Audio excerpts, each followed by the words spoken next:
हरि ओम हरि ओम.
शुक्लांबरधरं विष्णुं शशिवर्णं चतुर्भुजं प्रसन्नवदनं ध्यायेत् सर्वविघ्नोपशान्तये.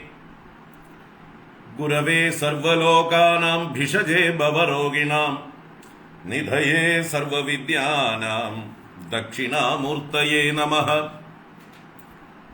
जन्माद्यस्य यतोऽन्वयादितरतश्चार्तेष्वभिज्ञस्वराड् तेने ब्रह्महृदाय आदिकवये मुह्यन्ति यत्सूरयः. तेजो वारिमृदं यदा विनिमयो यत्र त्रिसर्गो अमृषा धाम्ना स्वेन सदा निरस्तकुहकं सत्यं परं धीमहि. धर्मप्रोज्झितकैतवोऽत्र परमो निर्मत्सराणां सतां वेद्यं वास्तवमत्र वस्तु शिवदं तावत्रयोन्मूलनम्. श्रीमद्भागवते महामुनिकृते किं वा परैरीश्वरः सद्यो हृद्यवरुध्यतेऽत्र कृतिभिः शुश्रूषुभिस्तल्क्षणात्. निगमकल्पतरोर्गलितं फलं सुखमुखादमृतद्रवसंयुतं पिबत भागवतं रसमालयं मुहुरहो रसिका भुवि भावुकाः. नारायणं नमस्कृत्य नरं चैव नरोत्तमं देवीं सरस्वतीं व्यासं ततो जयमुदीरयेत्.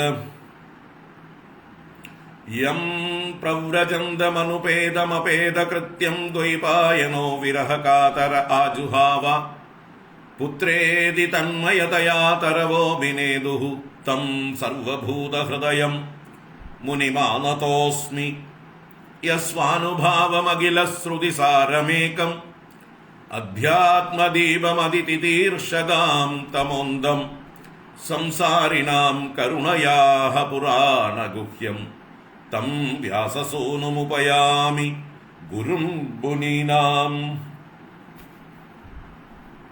मूकं करोति वाचालं पङ्गुं लङ्घयते गिरिं യത്കൃപാതമഹം വന്ദേ പരമാനന്ദമാധവം. യം ബ്രഹ്മാ വരുണേന്ദ്രരുദ്രമരുതഃ സ്തുന്വന്തി ദിവ്യൈസ്തവൈഃ വേദൈഃ സാംഗപദക്രമോപനിഷദൈഃ ഗായന്തി യം സാമഗാഃ. ധ്യാനാവസ്ഥിതതദ്ഗതേന മനസാ പശ്യന്തി യം യോഗിനോ യസ്യാന്തം ന വിദുഃ സുരാസുരഗണാഃ. ദേവായ തസ്മൈ നമഃ. കോമളം കൂജയൻ വേണും ശ്യാമളോയം കുമാരകഃ വേദവേദ്യം പരം ബ്രഹ്മ വാസതാം പുരതോ മമ. ഭൂതൈർമഹദ്ഭിര്യൈമാ പുരോ വിഭുഃ നിർമായശേതേ യദമൂഷു പൂരുഷഃ. ഭുങ്ക്തേ ഗുണാൻ ഷോഡശ ഷോഡശാത്മകഃ സോലങ്കൃശീഷ്ട ഭഗവാൻ വജാംസി മേ. സച്ചിദാനന്ദരൂപായ വിശ്വോത്പത്യാദിഹേതവേ താപത്രയ വിനാശായ ശ്രീകൃഷ്ണായ വയം നുമഃ. കൃഷ്ണായ വാസുദേവായ ഹരയേ പരമാത്മനെ പ്രണതക്ലേശനാശായ ഗോവിന്ദായ നമോ നമഃ. കൃഷ്ണായ വാസുദേവായ ദേവകീനന്ദനായ ച നന്ദഗോപകുമാരായ ഗോവിന്ദായ നമോ നമഃ. നമഃ പങ്കജനാഭായ നമഃ പങ്കജമാലിനേ നമഃ പങ്കജനേത്രായ നമസ്തേ പങ്കജാംഗ്രയേ. പീതാംബരം കരവിരാജിത ശംഖചക്രകൗമോദഗീ സരസിജം കരുണാസമുദ്രം രാധാസഹായമതിസുന്ദരമന്ദഹാസം വാതാലയേശമനിശം ഹൃദി ഭാവയാമി. വാതാലയേശമനിശം ഹൃദി ഭാവയാമി. ഓം നമോ ഭഗവതേ വാസുദേവായ. ഓം നമോ നാരായണായ. ശ്രീ ഗുരുവായൂരപ്പാ ശരണം. ഓം നമഃ പരമഋഷിഭ്യോ നമഃ പരമഋഷിഭ്യഃ. ഓം നമഃ ശിവായ. ഹരി ഓം ഹരി ഓം. എല്ലാവർക്കും നമസ്കാരം. എല്ലാവർക്കും ശുഭസായാഹ്നം. സുസ്വാഗതം. ഭാഗവത ജ്ഞാനഗംഗാ പ്രവാഹത്തിലേക്ക് ഏവർക്കും സുസ്വാഗതം. ഹരി ഓം.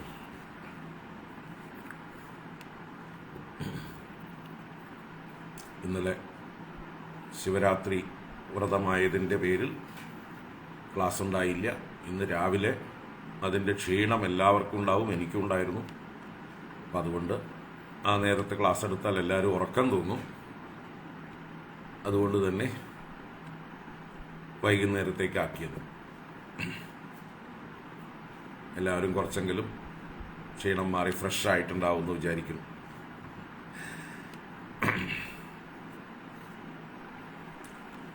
ഓം.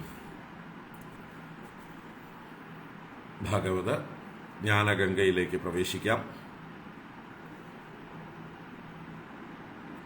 ഇന്ന് നമ്മൾ പുതിയ അധ്യായത്തിലേക്ക് പ്രവേശിക്കുകയാണ്. തൃതീയ സ്കന്ധത്തിലെ 29-ാം അധ്യായം. അതിൽ ആദ്യ ഭാഗം ഭക്തിയുടെ വിവിധ ഭാവങ്ങളെക്കുറിച്ച് വർണ്ണിച്ചു കൊടുക്കുന്നു. അതിനുശേഷം കാലത്തെക്കുറിച്ചിട്ടുള്ള കാലത്തിൻ്റെ പ്രഭാവത്തെക്കുറിച്ചും പിന്നീട് ജീവന്റെ സംസാരഗതിയെക്കുറിച്ചും വർണ്ണിക്കുന്നുണ്ട്. അത് പിന്നീടുള്ള അധ്യായങ്ങളിലും തുടരുന്നുണ്ട്.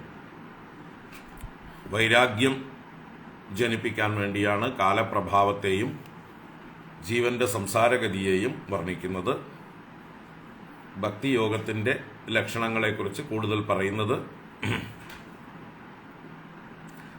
നമ്മുടെ ഇപ്പോഴുള്ള ഭക്തി ഒന്ന് നമ്മൾ വിലയിരുത്തി എന്തെങ്കിലും റെക്ടിഫിക്കേഷൻസ് വേണ്ടതുണ്ടെങ്കിൽ അത് ചെയ്യാൻ വേണ്ടിയിട്ടാണ്. നമ്മളൊക്കെ ഇപ്പോൾ ഭക്തന്മാരാണ് എന്ന് ധരിച്ച് ഇരിക്കുന്നുണ്ടെങ്കിൽ നമ്മുടെ ഭക്തി ഏത് പ്രകാരത്തിലുള്ള ഭക്തിയാണെന്ന് വിലയിരുത്തി ഏതാണ് ഉത്തമമായിട്ടുള്ള ഭക്തി എന്നും തിരിച്ചറിഞ്ഞ് ആ ഉത്തമമായിട്ടുള്ള ഭക്തി വളർത്താൻ വേണ്ടിയാണ് ഭക്തിയെക്കുറിച്ചിട്ടുള്ള ചോദ്യങ്ങൾക്ക് ഭഗവാൻ ഉത്തരം കൊടുക്കുന്നത്. അങ്ങനെയുള്ള കപിലോപദേശം തുടരുകയാണ്. 29-ാം അധ്യായം നമുക്ക് ആദ്യം വായിക്കാൻ കുറിച്ച്. എത്ര ശ്ലോകങ്ങളാണ്? 45 ശ്ലോകങ്ങളാണ് 29-ാം അധ്യായത്തിൽ ഉള്ളത്. നോക്കാം.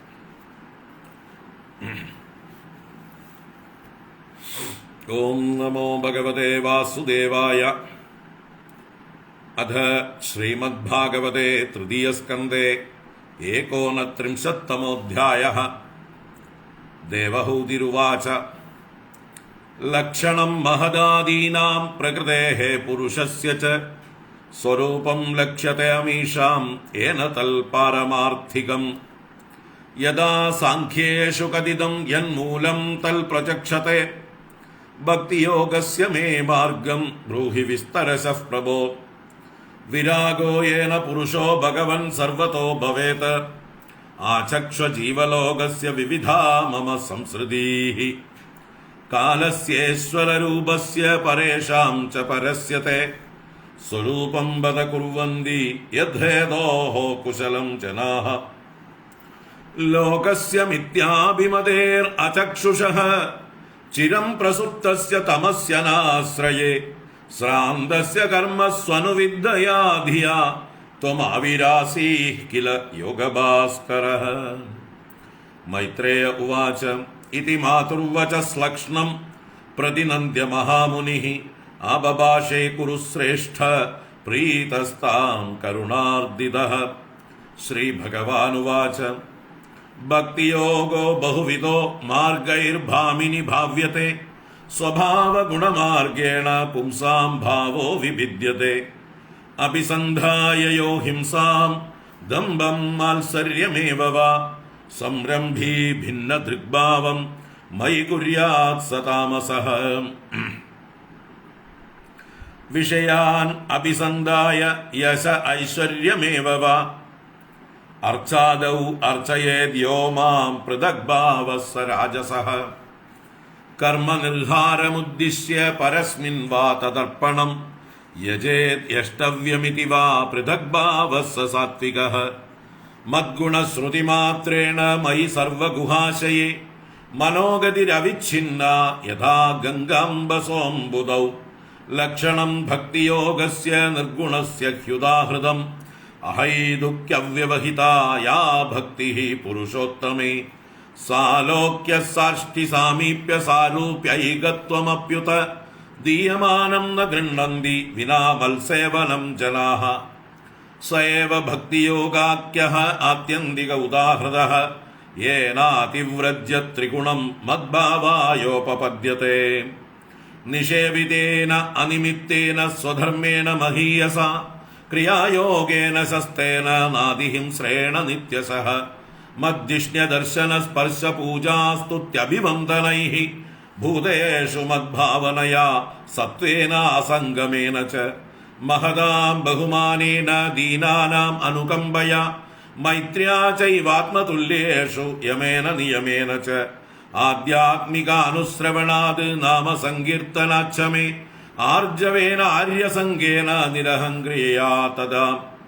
മദ്ധർമ്മണോ ഗുണൈരേതൈഃ പരിസംശുദ്ധ ആശയഃ പുരുഷസ്യാഞ്ജസാഭ്യേതി ശ്രുതമാത്ര ഗുണം ഹിമാം. യഥാ വാതരതോ ഘ്രാണം ആവൃത്തെ ഗന്ധ ആശയാത് ഏവം യോഗരതം ചേതഃ ആത്മാനമവികാരിയത്. അഹം സർവേഷു ഭൂതേഷു ഭൂതാത്മാവസ്ഥിതഃ സദാ തം അവജ്ഞായ മാം മർത്യഃ കുരുതേ അർച്ചാവിഡംബനം. യോ മാം സർവേഷു ഭൂതേഷു സന്തം ആത്മാനമീശ്വരം ഹിത്വാ അർച്ചാം ഭജതേ മൗഢ്യാത് ഭസ്മന്യേവ ജുഹോതി സഃ. ദിശതഃ പരകായേ മാം മാനിനോ ഭിന്നദർശിനഃ ഭൂതേഷു ബദ്ധവൈരസ്യ ന മനഃശാന്തിം ഋച്ഛതി. അഹം ഉച്ചാവചൈർദ്രവ്യൈഃ ക്രിയയോൽപന്നയാ നഗേ നൈവ തുഷ്യ അർച്ചിതോ അർച്ചായാം ഭൂതഗ്രാമാവമാനിനഃ. അർച്ചാദൗ അർച്ചയേ താവത് ഈശ്വരം മാം സ്വകർമ്മകൃത് യാവന്ന വേദ സ്വഹൃതി സർവഭൂതേഷ്വസ്ഥിതം. ആത്മനശ്ച പരസ്യാപി യഃ കരോത്യന്തരോദരം തസ്യ ഭിന്നദൃശോ മൃത്യുഃ വിദധേ ഭയമുൽബണം. അധമാം സർവഭൂതേഷു ഭൂതാത്മാനം കൃതാലയം അർഹയേ ദാനമാനാഭ്യാം മൈത്ര്യാഭിന്നേന ചക്ഷുഷാ. ജീവാ ശ്രേഷ്ഠാ ഹ്യജീവാനാം തതഃ പ്രാണഭൃതശുഭേ തതഃ സചിത്താ പ്രവരാഃ തതശ്ചേന്ദ്രിയവൃത്തയഃ. തത്രാപി സ്പർശവേദിഭ്യഃ പ്രവരാ രസവേദിനഃ തേഭ്യോ ഗന്ധവിദഃ ശ്രേഷ്ഠാഃ തതഃ ശബ്ദവിദോ വരാഃ. രൂപഭേദവിദസ്തത്ര തതശ്ച ഉഭയതോ തതഃ. തേഷാം ബഹുപദാ ശ്രേഷ്ഠാഃ ചതുഷ്പാദസ്തതോദ്വിപാദ്. തതോ വർണ്ണാശ്ച ചത്വാരഃ തേഷാം ബ്രാഹ്മണ ഉത്തമഃ. ബ്രാഹ്മണേഷ്വപി വേദജ്ഞോ ഹ്യർത്ഥജ്ഞോऽഭ്യധികസ്തതഃ. അർത്ഥജ്ഞാത് സംശയച്ഛേത്താ തതഃ ശ്രേയാൻ സ്വകർമ്മകൃത്. മുക്തസംഗസ്തതോ ഭൂയാൻ അദോഗ്ധാ ധർമ്മമാത്മനഃ. തസ്മാത് മയ്യർപ്പിതാ ശേഷക്രിയാർത്ഥാത്മാ നിരന്തരഃ. മയ്യർപ്പിതാത്മനഃ പുംസോ മയി സന്യസ്തകർമ്മണഃ. ന പശ്യാമി പരം ഭൂതം അകർത്തുഃ സമദർശനാത്. മനസൈതാനി ഭൂതാനി പ്രണമേത് ബഹുമാനയൻ. ഈശ്വരോ ജീവകലയാ പ്രവിഷ്ടോ ഭഗവാനിതി. ഭക്തിയോഗശ്ച യോഗശ്ച മയാ മാനവി ഉദീരിതഃ. യയോർ ഏകതരേണൈവ പുരുഷഃ പുരുഷം വ്രജേത്. ഏതദ് ഭഗവതോ രൂപം ബ്രഹ്മണഃ പരമാത്മനഃ. പരം പ്രധാനം പുരുഷം ദൈവം കർമ്മ വിചേഷ്ടിതം. രൂപഭേദാസ്പദം ദിവ്യം കാല ഇത്യഭിധീയത്തെ. ഭൂതാനാം മഹദാദീനാം യതോ ഭിന്നദൃശാം ഭയം. യോന്തഃ പ്രവിശ്യ ഭൂതാനി ഭൂതൈർ അത്യഖിലാശ്രയഃ. സ വിഷ്ണുആഖ്യേ അധിയജ്ഞോऽസൗ കാലഃ കലയതാം പ്രഭു. സ വിഷ്ണുആഖ്യോ അധിയജ്ഞോऽസൗ കാലഃ കലയതാം പ്രഭു. ന ചാസ്യ കശ്ചിദ് ദയിതോ ന ദ്വേഷ്യോ ന ച ബാന്ധവഃ. ആവിശത്യപ്രമത്തോऽസൗ പ്രമത്തം ജനം അന്ധകൃത്. യദ്ഭയാദ് വാതിവാതോയം സൂര്യസ്തപതി യദ്ഭയാദ്. യദ്ഭയാദ് വർഷത്തെ ദേവോ ഭഗണോ ഭാതി യദ്ഭയാദ്. യദ്വനസ്പതയോ ഭീതാ ലതാശ്ച ഔഷധിഭിः സഹ. സ്വേ സ്വേ കാലേ അഭിഗൃഹ്ണന്തി പുഷ്പാണി ച ഫലാനി ച. സ്രവന്തി സരിതോ ഭീതാ നോത്സർപ്പത്യുദതിര്യതഃ. അഗ്നിരിന്ധേ സഗിരിഭിः ഭൂർന്നമജ്ജതി യദ്ഭയാദ്. നഭോ ദദാതി ശ്വസതാം പദം യന്നിയമാദതഃ. ലോകം സ്വദേഹം തനുതേ മഹാൻ സപ്തഭിരാവൃതം. ഗുണാഭിമാനിനോ ദേവാഃ സർഗാദിശ്വസ്യ യദ്ഭയാദ്. വർത്തന്തെ അനുയുഗം യേഷാം വശയേതച്ചരാചരം. സോऽനന്തോ അന്ധകരഃ കാലോനാദിരാദികൃതവ്യയഃ. ജനം ജനേന ജനയൻ മാരയൻ മൃത്യുനാന്തകം.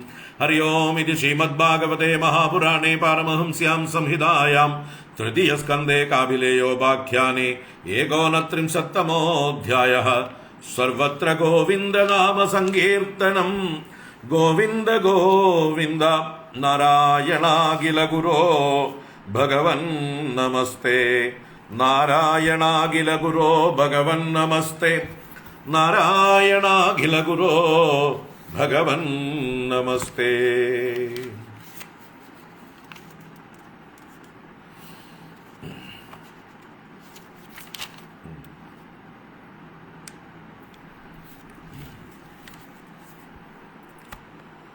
ഹരി ഓം. എല്ലാവർക്കും ഒരിക്കൽ കൂടെ നമസ്കാരം, സുസ്വാഗതം.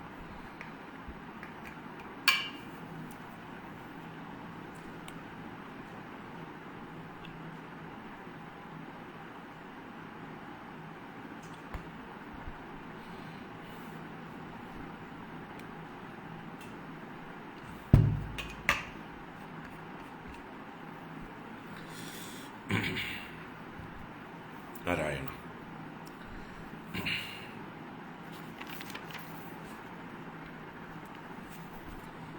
കഴിഞ്ഞ അധ്യായം അഷ്ടാംഗയോഗം വിസ്തരിച്ച് വർണ്ണിക്കലായിരുന്നു.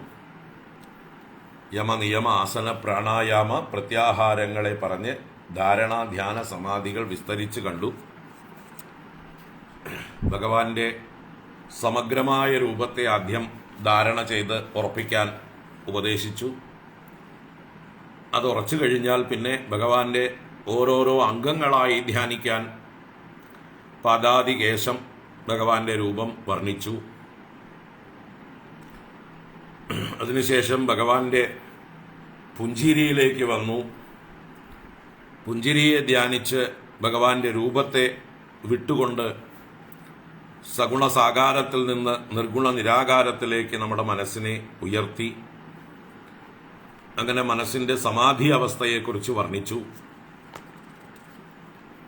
ആ സമാധി ആയിട്ടുള്ള ഒരാൾ പിന്നീട് അയാൾക്ക് സംസാരം ഉണ്ടാവുന്നില്ല എന്നുള്ളതിനെ പറഞ്ഞതിന് ശേഷം അങ്ങനെ മുക്തനായി തീർന്ന, സംസാരാതീതനായി തീർന്ന ഒരു ജീവൻ മുക്തന്റെ ലക്ഷണങ്ങളെ ചുരുക്കി പറഞ്ഞു. അദ്ദേഹത്തിന് ദേഹത്തിൽ ഒട്ടും അഭിമാനമുണ്ടാവില്ല.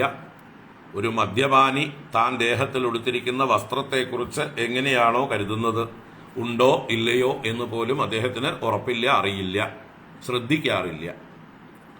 അതുപോലെയാണ് മദിരാമതാന്തനായിട്ടുള്ള ഒരാൾ താൻ ഉടുത്തിരിക്കുന്ന വസ്ത്രത്തെ കരുതും പോലെ തന്നെയാണ് ഒരു ജീവൻ മുക്തനായിട്ടുള്ള ഒരു മഹാത്മാവ് തൻ്റെ ദേഹത്തിൽ അഭിമാനിക്കുന്നത്. എന്നുവെച്ചാൽ ഒട്ടും അഭിമാനം ഉണ്ടാവില്ല എന്നർത്ഥം. അപ്പം അങ്ങനെ ആ പ്രകൃതി പുരുഷ വിവേചനം എന്ന സാഖ്യത്തെ മുമ്പേ പറഞ്ഞിട്ട് അത് പ്രായോഗികമാക്കാനുള്ള പദ്ധതിയായിട്ട് യോഗത്തെ ഉപദേശിച്ചു.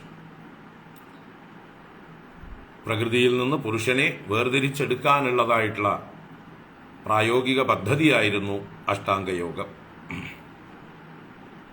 അപ്പോൾ അത് വളരെ വിശദമായി നമ്മൾ കഴിഞ്ഞ അധ്യായത്തിൽ കണ്ടു. ഇനി ഈ അധ്യായം ആരംഭിക്കുന്നത് അമ്മയുടെ ചില ചോദ്യങ്ങളോട് കൂടിയിട്ടാണ്, ദേവഹൂതിയുടെ ചില ചോദ്യങ്ങളോട് കൂടിയിട്ടാണ്. അത് ഭക്തിയോഗത്തിൻ്റെ ലക്ഷണത്തെക്കുറിച്ചാണ് ചോദിക്കുന്നത്. പിന്നെ കാലത്തെക്കുറിച്ചും സംസാരഗതിയെക്കുറിച്ചും ചോദ്യങ്ങളുണ്ട്. അപ്പം അതിന് ഉത്തരമായിട്ട് കപില ഭഗവാൻ വളരെ വിശദമായിട്ട് ഭക്തിയോഗത്തെ ഒരു വിചാരം ചെയ്യുന്നു. ഭക്തിയോഗത്തിൻ്റെ ലക്ഷണങ്ങൾ പറഞ്ഞു കൊടുക്കുന്നു.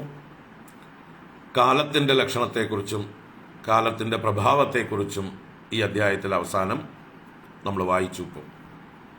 അതെല്ലാം നമുക്ക് കാണാം. ജീവന്റെ സംസാരഗതി അടുത്ത അധ്യായം തൊട്ടാണ്. 2 അധ്യായങ്ങളിലോ മറ്റാണ്, 29 കഴിഞ്ഞ് 30, 31, 32, 3 അധ്യായത്തിൽ വരും ജീവന്റെ സംസാരഗതി. അത് നമുക്ക് വിശദമായിട്ട് തന്നെ കാണാം. അപ്പോൾ സാഖ്യത്തിൽ പറഞ്ഞ പ്രകൃതി പുരുഷ ആ വിവേചനം ഉള്ളിൽ വെച്ചുകൊണ്ട് ആ പ്രകൃതിയോടുള്ളതായിട്ടുള്ള താതാത്മ്യം ഇല്ലാതെയാക്കാനും പുരുഷനോടുള്ള ഐക്യം ദൃഢപ്പെടുത്താനും, ഐക്യം എന്നൊന്നും പറയാൻ പറ്റില്ല, കാരണം 2 ഉണ്ടെങ്കിലേ, അല്ലെങ്കിൽ 2ഓ അധികമോ ഉണ്ടെങ്കിലേ ഐക്യം എന്ന് പറയാൻ പറ്റുള്ളൂ. ഇവിടെ വാസ്തവത്തിൽ 2 ഇല്ല. ഏകവും അദ്വിതീയവുമായിട്ടുള്ള ഒരേ വസ്തു തന്നെയാണ് ഇവിടെ. ഞാനും എന്നിലെ ആത്മസ്വരൂപവും 2 അല്ല. അപ്പോൾ അവിടെ ഐക്യം എന്നുള്ള യോജിപ്പ് ആവശ്യമില്ല, ഞാൻ അത് തന്നെയാണ്. അപ്പോൾ ആ ഒരു അറിവിനെ ദൃഢപ്പെടുത്താനായിക്കൊണ്ട് ഭക്തിയോഗം, ആ പുരുഷനോടുള്ള പ്രേമം തന്നെയാണ് ഭക്തി. പ്രകൃതിയോടുള്ളതായിട്ടുള്ള നിസ്സംഗതയാണ്, ആസക്തി ഇല്ലായ്മയാണ്, ഡിപ്പെൻഡൻസി ഇല്ലായ്മയാണ് വൈരാഗ്യം.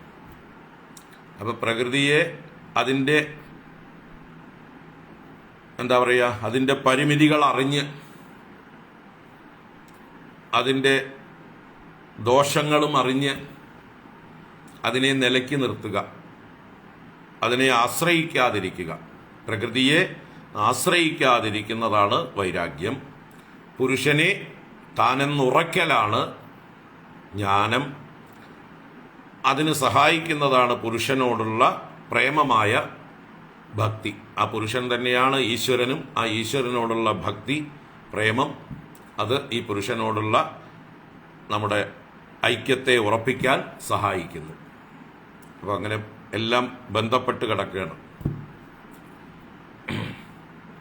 അപ്പം അതിനു വേണ്ടിയിട്ടാണ് ഇവിടെ സാഖ്യം ഭക്തിയിലേക്ക് നയിക്കുന്നു, ഭക്തി സാഖ്യത്തിൻ്റെ സാക്ഷാത്കാരത്തിലേക്കും നയിക്കുന്നു.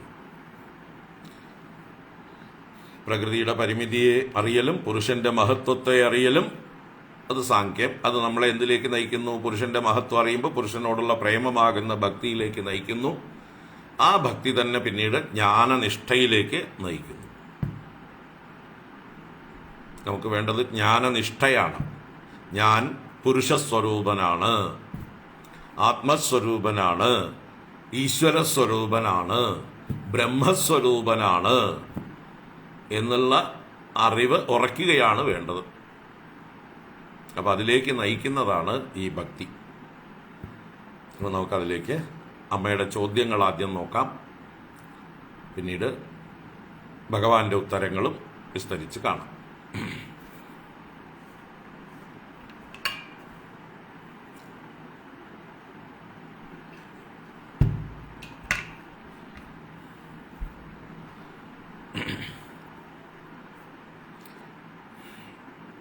ദേവഹൂതിരുവാച ലക്ഷണം മഹദാദീനാം പ്രകൃതേഃ പുരുഷസ്യ ച സ്വരൂപം ലക്ഷ്യത്തെ അമീഷാം യേന തൽ പാരമാർത്ഥികം യഥാ സംഖ്യേഷു കഥിതം യന്മൂലം തൽ പ്രചക്ഷത്തെ ഭക്തിയോഗസ്യ മേ മാർഗം ബ്രൂഹി വിസ്തരശഃ പ്രഭോ.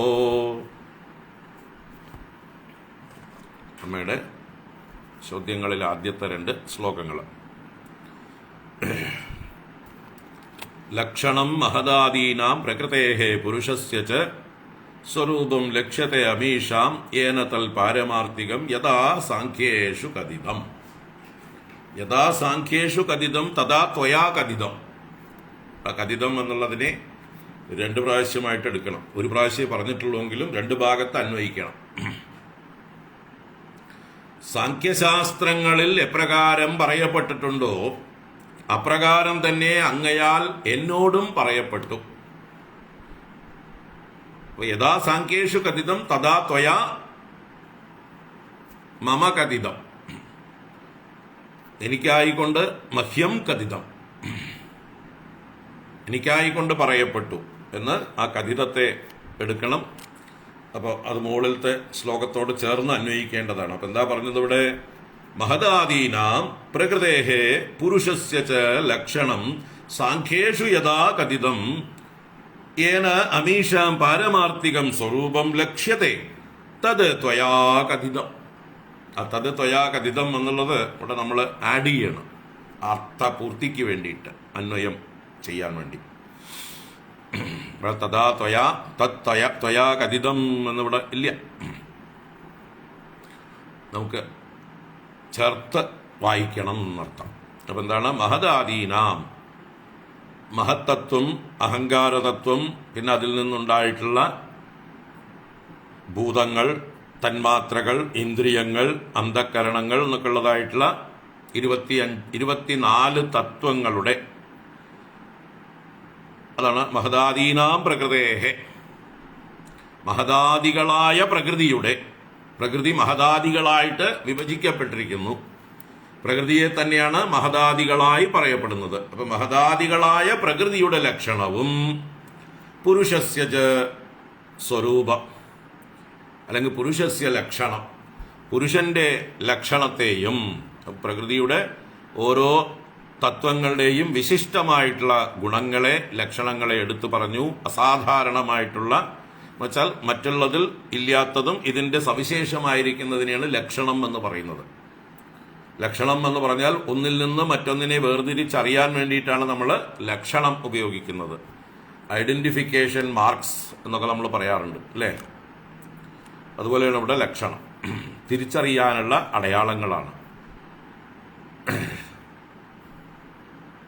ഇന്ന ആളെ നമ്മൾ തിരിച്ചറിയാൻ അയാൾക്ക് കോങ്കണ്ണുണ്ട്, അല്ലെങ്കിൽ അയാളുടെ ചപ്പ മൂക്കാണ്, അല്ലെങ്കിൽ പല്ലില്ല, അല്ലെങ്കിൽ നല്ലോണം വെളുത്തിട്ടാണ്, അല്ലെങ്കിൽ നല്ലോണം കറുത്തിട്ടാണ്, കഷണ്ടിയാണ്, തല നരച്ചതാണ്, ഉയർന്ന ആളാണ്, മെലിഞ്ഞ ആളാണ്, തടിച്ച ആളാണ് എന്നൊക്കെ നമ്മൾ അടയാളങ്ങൾ പറയും. ഒരാളെ മറ്റൊരാളിൽ നിന്ന് അല്ലെങ്കിൽ മറ്റുള്ളവരിൽ നിന്ന് വേർതിരിച്ചറിയാൻ വേണ്ടി പറയുന്ന അടയാളങ്ങൾ, അതിനാണ് ലക്ഷണം എന്ന് പറയുന്നത്. അപ്പോൾ ഇവിടെ മഹതാദികളുടെ സവിശേഷ ലക്ഷണങ്ങളെ, മറ്റൊന്നിൽ നിന്ന് അതിനെ വേർതിരിച്ച് കാണാൻ പറ്റുന്നതായിട്ടുള്ള ലക്ഷണങ്ങളെ, അങ്ങനെ പ്രകൃതിയുടെ ലക്ഷണങ്ങളെയും പുരുഷന്റെ ലക്ഷണം, പ്രകൃതിയിൽ നിന്ന് പുരുഷൻ എങ്ങനെ വിലക്ഷണനായിരിക്കുന്നു, പുരുഷന്റെ സവിശേഷമായിട്ടുള്ള ലക്ഷണങ്ങൾ എന്തൊക്കെയാണ്, ഇതൊക്കെയായിരുന്നു സാഖ്യം എന്ന അധ്യായത്തില് സാഖ്യശാസ്ത്രങ്ങളിൽ പറഞ്ഞിരിക്കുന്നത്. അതിവിടെ കപില ഭഗവാൻ അമ്മയ്ക്ക് മുമ്പേ പറഞ്ഞു കൊടുത്തു. 26-ാം അധ്യായത്തിൽ അല്ലെ, 26, 27 സാഖ്യത്തെക്കുറിച്ചായിരുന്നു ചർച്ച. 28 യോഗത്തിലേക്ക് വന്നു. അപ്പൊ അതിനെ ഇവിടെ ഓർമ്മിക്കണം. മഹദാദീനാം പ്രകൃതേഹേ പുരുഷസ്യ ച ലക്ഷണം സാഖ്യേഷു യഥാ കഥിതം, സാഖ്യശാസ്ത്രങ്ങളിൽ എപ്രകാരം പറയപ്പെട്ടിരിക്കുന്നുവോ, ഏന അമീഷാം പാരമാർത്ഥികം സ്വരൂപം ലക്ഷ്യത്തെ, ഏന ഏതൊരു ലക്ഷണങ്ങളെ കൊണ്ട്, അമീഷാം എന്ന് പറഞ്ഞാൽ ഇവകളുടെ എന്നാണ്, ഈ പ്രകൃതി പുരുഷന്മാരുടെ എന്താണ് പാരമാർത്ഥികം സ്വരൂപം, യഥാർത്ഥത്തിലുള്ളതായിട്ടുള്ള പരമാർത്ഥമായിട്ടുള്ള സ്വരൂപത്തെ, ആകൃതിയെ, ലക്ഷ്യത്തെ ലക്ഷീകരിക്കപ്പെടുന്നു, പ്രാപിക്കപ്പെടുന്നു, ഐഡന്റിഫൈ ചെയ്യപ്പെടുന്നു, അറിയപ്പെടുന്നു അർത്ഥം. ലക്ഷീകരിക്കപ്പെടുന്നു, ലക്ഷ്യത്തെ. തത് ത്വയാ കഥിതം എന്ന് ചേർത്ത് വായിക്കണം. അത് അങ്ങയാൽ ഇപ്പൊ എനിക്കായിക്കൊണ്ട് പറയപ്പെട്ടു. 26, 27 അധ്യായങ്ങളിലായിട്ട് അങ്ങെനിക്ക് പറഞ്ഞു തന്നു. അവിടെ അധ്യായങ്ങളൊന്നുമില്ല. അമ്മയും മകനും തമ്മിൽ സംസാരിക്കുമ്പോൾ അധ്യായങ്ങളാക്കിയത് പിന്നീട് വ്യാസനായിരിക്കാം. അപ്പോൾ ഈ അധ്യായങ്ങളിൽ പറഞ്ഞ വിഷയം എന്നോട് പറയപ്പെട്ടു എന്നർത്ഥം. എന്നിട്ട് തത് യൻ മൂലം പ്രചക്ഷത്തെ ഭക്തിയോഗസ്യ മാർഗം പ്രഭോ മേ വിസ്തരശ ബ്രൂഹി. ആ സാഖ്യത്തെ സംബന്ധിച്ചതായിട്ടുള്ള അറിവ്, തത് എന്നുള്ളത് കൊണ്ട് ആ സാഖ്യം എന്നുള്ളതായിട്ടുള്ള വിഷയം, ആ അറിവ് യൻ മൂലം പ്രചക്ഷത്തെ, ഏതൊന്നിന് കാരണമായി പറയുന്നു, ഏതൊന്നിന് കാരണം, ഭക്തിയോഗത്തിന് കാരണമായി തീരുന്നു. ആ സാഖ്യം എന്ന ജ്ഞാനം നമ്മെ ഭക്തിയിലേക്ക് നയിക്കും. എങ്ങനെ? എന്താണ് ഭക്തി? ഈശ്വരനോടുള്ള പ്രേമമാണ് ഭക്തി. ഇവിടെ ഈശ്വരന്റെ സ്ഥാനത്ത് പുരുഷൻ എന്ന് പ്രയോഗം ചെയ്യുന്നു എന്ന് മാത്രമേ ഉള്ളൂ. സാഖ്യത്തിൽ പുരുഷൻ എന്ന് പറയുന്നു, എല്ലാവരുടെയും ആത്മസ്വരൂപമായിരിക്കുന്ന പുരുഷൻ. അപ്പൊ ഈശ്വരനോടുള്ള പ്രേമം അത് പുരുഷനോടുള്ള പ്രേമം തന്നെയാണ്, ആത്മസ്വരൂപത്തോടുള്ള പ്രേമം തന്നെയാണ്. അതിലേക്ക് നയിക്കും. പ്രകൃതിയോടുള്ള ഇപ്പോഴുള്ള പ്രേമം കുറയ്ക്കും, അല്ലേ? ഇപ്പൊ പ്രകൃതിയോടാണ് നമുക്ക് കൂടുതൽ പ്രേമം. ഇപ്പൊ പ്രകൃതിയോടാണ് നമ്മൾ ഒട്ടിയിരിക്കുന്നത്, പ്രകൃതിയോടാണ് നമ്മുടെ സംഘം, താദാത്മ്യം. അത് വിടുവിക്കാനും പ്രകൃതിയോട് വിരക്തി ഉണ്ടാകാനും പുരുഷനോട് പ്രേമമുണ്ടാകാനും കാരണമാകുന്ന അറിവാണ് സാഖ്യം. അപ്പൊ സാഖ്യത്തിന്റെ പ്രയോജനം എന്താണ്? അത് നമ്മെ ഭക്തിയിലേക്ക് നയിക്കുന്നു. ഈ ജ്ഞാനം നമ്മെ ഭക്തിയിലേക്ക് നയിക്കുന്നു. ഈ വിവേകമുണ്ടാകുന്നതോടുകൂടി നമുക്ക് ആത്മസ്വരൂപനായ പുരുഷനോട് പ്രേമം ഉണ്ടാകുന്നു. വേദാന്ത ഭാഷയിൽ നിത്യ അനിത്യ വസ്തു വിവേകം ഉണ്ടായാൽ, സത്ത് അസത്ത് വസ്തു വിവേകം നമുക്കുണ്ടായാൽ, നമുക്ക് ഏതിനോടായിരിക്കും പ്രേമമുണ്ടാവുക, താല്പര്യമുണ്ടാവുക? നിത്യം അനിത്യം നിങ്ങൾക്ക് ഓഫർ ചെയ്തു, നിങ്ങൾക്ക് നിത്യമായിട്ടുള്ളത് വേണോ അനിത്യമായിട്ടുള്ളത് വേണോ എന്ന് ഓഫർ ചെയ്താൽ വിവേകമുള്ളവര് നിത്യമായിട്ടുള്ളതിനെ സ്വീകരിക്കും, അനിത്യമായിട്ടുള്ളത് വേണ്ടാന്ന് പറയും. കാരണം അനിത്യമായിട്ടുള്ളതെല്ലാം ദുഃഖകാരണമാണ്. നിത്യമായിട്ടുള്ളതേ നമുക്ക് ആശ്രയിക്കാൻ കൊള്ളുള്ളൂ. സത്തും അസത്തുമായിട്ടുള്ള വസ്തുക്കൾ അല്ലെങ്കിൽ ആത്മ അനാത്മ നിങ്ങൾക്ക് ഓഫർ ചെയ്താൽ, ആത്മാവ് വേണോ അനാത്മാവ് വേണോ എന്ന് ചോദിച്ചാൽ നമ്മൾ അനാത്മാവിനെ തള്ളി ആത്മാവിനെ സ്വീകരിക്കും, അല്ലേ? അതാണ് വേദാന്തത്തിന്റെ ഭാഷ. സാഖ്യത്തിന്റെ ഭാഷയിൽ പ്രകൃതി പുരുഷൻ എന്ന് പറഞ്ഞു. ആ പ്രകൃതിയുടെയും പുരുഷന്റെയും വിവേകമുണ്ടാകുന്നതോടുകൂടെ പ്രകൃതിയുടെ പരിമിതി മനസ്സിലാക്കി പ്രകൃതിയുടെ ദോഷങ്ങളെ ഉൾക്കൊണ്ട് പ്രകൃതിയോടുള്ള ഇപ്പോഴുള്ള നമ്മുടെ ആസക്തി കുറഞ്ഞു പോകും. അത് വൈരാഗ്യം. പുരുഷന്റെ മാഹാത്മ്യം മനസ്സിലാക്കി ആ പുരുഷനാണ് നമ്മുടെ സ്വരൂപം എന്നും അറിഞ്ഞ് ആ പുരുഷനോടുള്ള പ്രേമം വർദ്ധിച്ചു വരും. അതാണ് ഭക്തി. അപ്പൊ ഇവിടെ മൂലം എന്ന് പറഞ്ഞത് ഈ ജ്ഞാനമൂലം ഭക്തി, അത് ഭക്തിയിലേക്ക് നയിക്കുന്നു. അപ്പൊ ഭക്തിക്ക് മൂലമാണ് ജ്ഞാനം. നമുക്കൊക്കെ വിവേകം ഉണ്ടായപ്പോഴാണ് ഈശ്വര ഭക്തി ഉണ്ടായത്. മൂഢന്മാർക്കൊരിക്കലും ഈശ്വര ഭക്തി ഉണ്ടാവില്ല. മൂഢന്മാർക്കുണ്ടാകുന്നത് ഭയം കൊണ്ടുള്ളതായിട്ടുള്ള ഭക്തിയാണ്.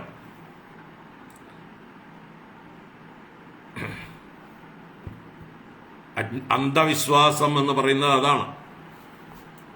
ഈശ്വരനെ കുറിച്ച് ഒന്നും അറിയാതെ ഉള്ളതായിട്ടുള്ള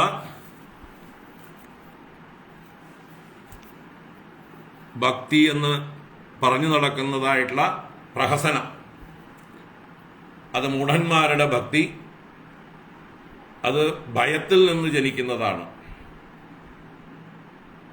എല്ലാവരും പറയണു ഈശ്വരൻ എന്ന് പറഞ്ഞിട്ട് ഒരാളുണ്ട്, എവിടെയോ ആകാശത്തിരിക്കുന്നുണ്ട്, നമ്മൾ അദ്ദേഹത്തെ ബഹുമാനിച്ചില്ലെങ്കിൽ അദ്ദേഹം കണ്ണു കുത്തും, അല്ലെങ്കിൽ അദ്ദേഹം നമ്മളെ ശിക്ഷിക്കും, നമ്മളെ വല്ലാതെ ഉപദ്രവിക്കും എന്നുള്ള എന്താ പറയുക, ഒരു ഭരണാധികാരിയെ പേടിക്കും പോലെ, അല്ലേ? അല്ലെങ്കിൽ ഒരു ഗുണ്ടയെ പേടിക്കും പോലെ ഈശ്വരനെ പേടിച്ചുകൊണ്ടുള്ളതായിട്ടുള്ള ചില വിശ്വാസങ്ങളിൽ അധിഷ്ഠിതമായിട്ടുള്ള ചില ആചാരങ്ങൾ, അനുഷ്ഠാനങ്ങൾ, അത് അന്ധവിശ്വാസങ്ങളാണ്, അത് മൂഢവിശ്വാസങ്ങളാണ്. അതിനെ ഭക്തി എന്ന് പൂർണ്ണമായിട്ട് പറയാൻ പറ്റില്ല. ഭക്തിയുടെ ഒരു പ്രാകൃതമായിട്ടുള്ള രൂപം, ഏറ്റവും പ്രാകൃതമായിട്ടുള്ളൊരു രൂപം, അതിനെക്കുറിച്ചൊക്കെ കൂടെ വിസ്തരിക്കാൻ പോകുന്നുണ്ട്. അപ്പൊ ജ്ഞാനത്തിൽ നിന്നുണ്ടാവുന്നതാണ് യഥാർത്ഥ ഭക്തി. ഈശ്വരന്റെ മഹിമ അറിഞ്ഞ്, ഈശ്വരനും നമ്മളും തമ്മിലുള്ള ബന്ധം അറിഞ്ഞ്, ആ ഈശ്വരനെയാണ് നമ്മൾ സ്നേഹിക്കേണ്ടത് എന്നുള്ള ഉറപ്പ് കിട്ടിയതിന് ശേഷം ഉണ്ടാവുന്നതാണ് ആ ഭക്തിയാണ് നിലനിൽക്കുന്നതായിട്ടുള്ള ഭക്തി, ശാശ്വതമായിട്ടുള്ള ഭക്തി, വർദ്ധിച്ചു വരുന്നതായിട്ടുള്ള ഭക്തി. ആ ഭക്തിയാണ് ഇവിടെ വിഷയം. അതിനെയാണ് ഇവിടെ സൂചിപ്പിച്ചത് മൂലം എന്ന്. അപ്പൊ ഈ ജ്ഞാനം മൂലം പ്രചക്ഷത്തെ, ഏതൊരു ഭക്തിയോഗത്തിന് മൂലമായിട്ട് ഈ ജ്ഞാനത്തെ പറയുന്നുവോ ആ ഭക്തിയോഗസ്യ മാർഗം ഹേ പ്രഭോ മേ വിസ്തരശഃ ബ്രൂഹി. ആ ഭക്തിയോഗത്തിന്റെ മാർഗത്തെക്കുറിച്ച്, സമ്പ്രദായത്തെക്കുറിച്ച്, അല്ലയോ പ്രഭോ ഈശ്വര, എല്ലാം അറിയുന്ന സർവജ്ഞ, അങ്ങ് മേ വിസ്തരശഃ ബ്രൂഹി, മേ എനിക്കായിക്കൊണ്ട്, മഹ്യം വിസ്തരശഃ, വിസ്തരിച്ചു തന്നെ, ഒട്ടും കുറയ്ക്കാതെ തന്നെ, വിശദമായിട്ട് തന്നെ ബ്രൂഹി, എനിക്ക് നല്ല ക്ലാരിറ്റി കിട്ടുന്ന രീതിയിൽ പറഞ്ഞു തരണം.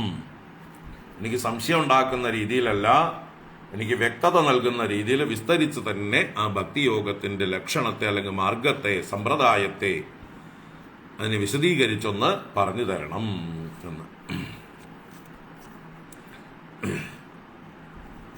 അപ്പോൾ ആദ്യത്തെ ചോദ്യമാണ്, അങ്ങ് സാഖ്യത്തെക്കുറിച്ച് സാഖ്യശാസ്ത്രങ്ങളിൽ പറഞ്ഞതുപോലെ തന്നെ പ്രകൃതി പുരുഷന്മാരുടെ ലക്ഷണമെല്ലാം എടുത്തു പറഞ്ഞു. അത് ഭക്തിയോഗത്തിലേക്ക് നയിക്കുമെന്നും അങ്ങ് സൂചിപ്പിച്ചു. ആ ഭക്തിയോഗത്തിന്റെ മാർഗത്തെക്കുറിച്ച് വിസ്തരിച്ച് പറഞ്ഞു തന്നാലും.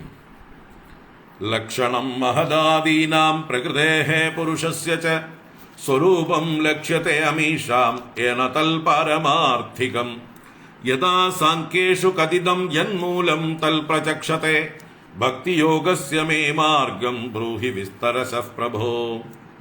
വിരാഗോ യേന പുരുഷോ ഭഗവൻ സർവതോ ഭവേത് ആചക്ഷ്വ ജീവലോകസ്യ വിവിധാ മമ സംസ്കൃതീഃ.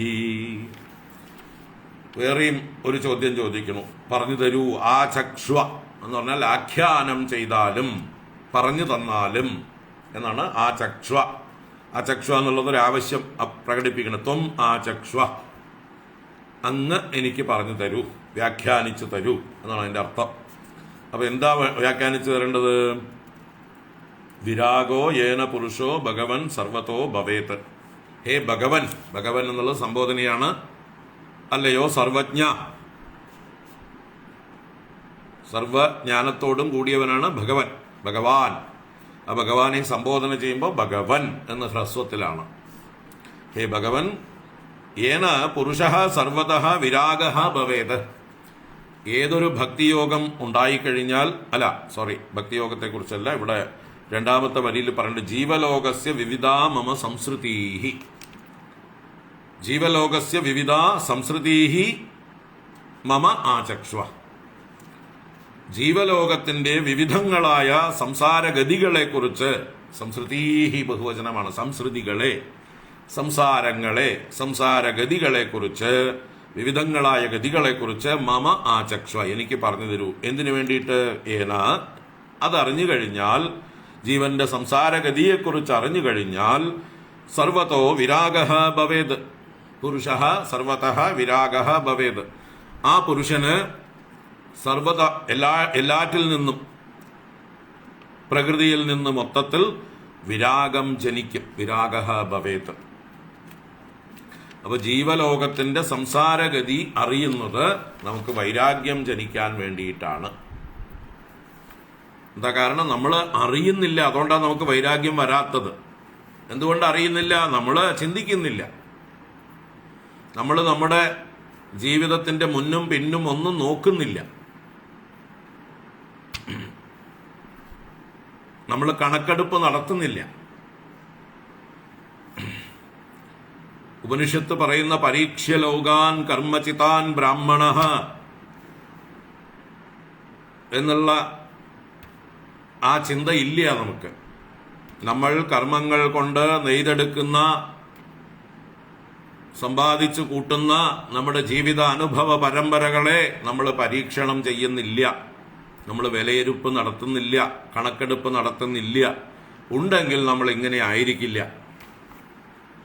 കാരണം വിതുരൻ മുമ്പേ തന്നെ പറഞ്ഞുല്ലോ, ഈ തൃതീയ സ്കന്ധത്തിന്റെ ആരംഭത്തില് 5-ാം അധ്യായത്തില് മൈത്രേയ മഹർഷിയെ കണ്ടപ്പോ തന്നെ എന്താ പറഞ്ഞത്? സുഖായ കർമാണി കരോതി ലോകഃ നതൈ സുഖം വാ അന്യതുപാരമം വാ വിന്ദേത ഭൂയത് തതയേവ ദുഃഖം യദർത്ഥയുക്തം ഭഗവാൻ വദേന്നഃ. ആ വിതുരൻ പറഞ്ഞ ആ ഒരു, അല്ലെങ്കിൽ മൈത്രേയ മഹർഷിയോട് ചോദിച്ച ആ ചോദ്യം നമ്മളൊന്നും ചോദിക്കുന്നില്ല. എന്തുകൊണ്ട്? വിതുരനെ പോലെ നമ്മൾ ചിന്തിക്കുന്നില്ല, ലോകത്തെ നോക്കുന്നില്ല, എല്ലാവരും ചെയ്യുന്ന കാര്യങ്ങളെക്കുറിച്ച് നമ്മൾ കണക്കെടുപ്പ് നടത്തുന്നില്ല, വിലയിരുത്തൽ നടത്തുന്നില്ല. നമ്മളൊരു തരം മരുമരീചികയുടെ പുറകെ ഓടിക്കൊണ്ടേയിരിക്കുകയാണ്. എത്ര കാലം ഓടിയിട്ടും ഉദ്ദേശിച്ച വെള്ളം കിട്ടിയില്ലെങ്കിൽ ഒന്ന് നിന്ന് ചിന്തിക്കണ്ടേ, ഇത് വെള്ളം ഉണ്ടോ ഇവിടെ എന്ന് ചിന്തിക്കണ്ടേ? ഇല്ലാത്ത വെള്ളത്തിന്റെ പുറകെയാണ് ഞാൻ ഓടിക്കൊണ്ടിരിക്കുന്നത് എന്ന് ചിന്തിക്കാനുള്ള ബുദ്ധി മനുഷ്യനുണ്ട്, മറ്റ് മൃഗങ്ങളെ പോലെയല്ല. മൃഗതൃഷ്ണ എന്നാണ് അവയെ പറയുന്നത്. ഏതിനെ? മരുമരീചികയെ. മരുമരീചിക കാണുമ്പോൾ മാനുകൾ വെള്ളമാണെന്ന് കരുതി ഓടിക്കൊണ്ടേയിരിക്കും. വെള്ളം മുന്നോട്ട് മുന്നോട്ട് പോയിക്കൊണ്ടിരിക്കും എന്ന് വെച്ചാൽ ഇല്ലാത്ത വെള്ളം ഉണ്ടെന്ന് മുന്നിൽ തോന്നിക്കൊണ്ടേയിരിക്കും. മരുഭൂമിയിൽ കാണുന്ന വെള്ളത്തിന്റെ ഭാനം, സൂര്യന്റെ പ്രകാശം കൊണ്ടുണ്ടാവുന്ന തിളക്കം, യഥാർത്ഥത്തിൽ ഒരു തുള്ളി വെള്ളം പോലും അവിടെ ഇല്ല. പക്ഷേ മാനുകൾ കരുതും മുമ്പിൽ വെള്ളമുണ്ട് എന്ന്. അങ്ങനെ ഓടി ഓടി ഓടി അവരുടെ ദാഹവും ക്ഷീണവും വർദ്ധിച്ച് അവസാനം മരിച്ചു വീഴും, തളർന്നു വീഴും, അവിടെ കിടന്ന് മരിക്കും. അല്ലെങ്കിൽ പച്ചയ്ക്ക് തന്നെ കഴുകനും കുറുക്കന്മാരും ചെന്നായ്ക്കളും കഴുതപ്പുലികളും ആ മരുഭൂമിയിൽ വെച്ച് ഈ മാനുകളെ ഭക്ഷിക്കും, ജീവനോടെ മുറിച്ച് തിന്നും, കടിച്ചു വലിച്ചു തിന്നും. കാരണം അവർക്ക് ഓടാനുള്ള ശക്തി നഷ്ടപ്പെട്ടു, മരുഭൂമിയുടെ നടുവിൽ പെട്ടു. അപ്പൊ ആ മാനുകളെ പോലെ തന്നെയാണ് ഇന്ന് മനുഷ്യരും കഴിഞ്ഞുകൂടിക്കൊണ്ടിരിക്കുന്നത്. എത്രയോ കാലമായി മരുഭൂമിയുടെ പുറകെ, മരുമരീചികയുടെ പുറകെ ഓടിക്കൊണ്ടേയിരിക്കണു, സുഖം അന്വേഷിച്ച് ഓടിക്കൊണ്ടേയിരിക്കണു.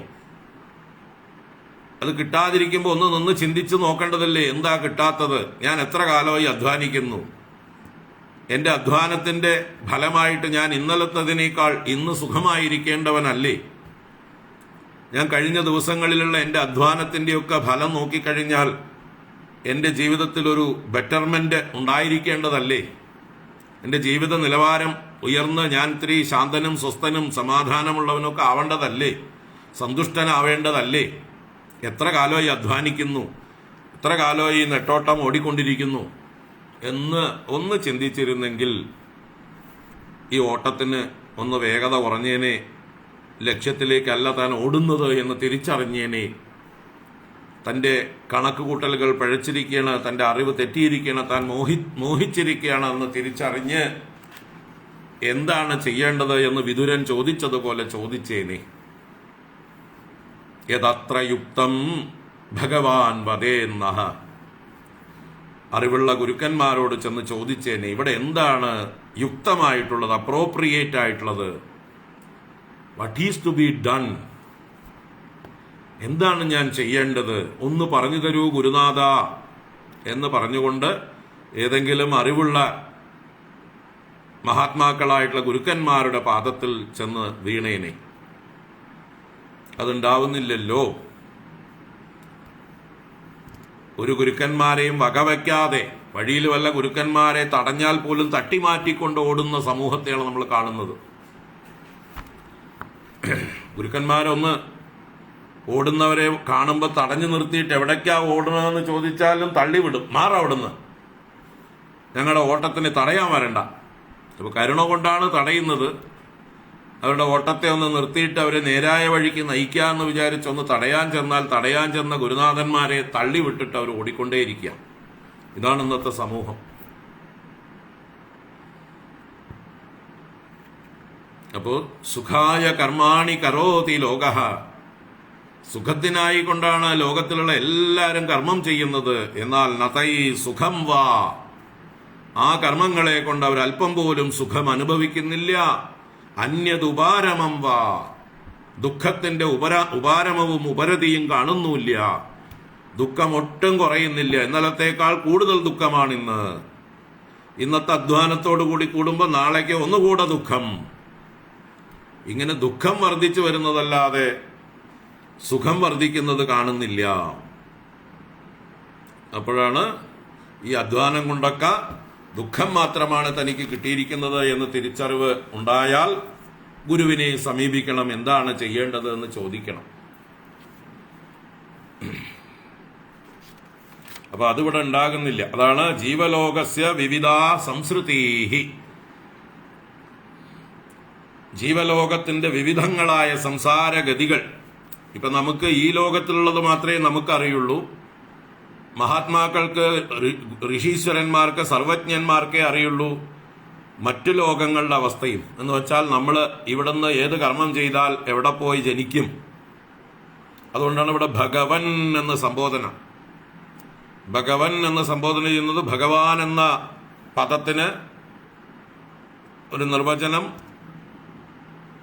വിഷ്ണു പുരാണത്തില് പറയുന്നുണ്ട്. എന്താണ്?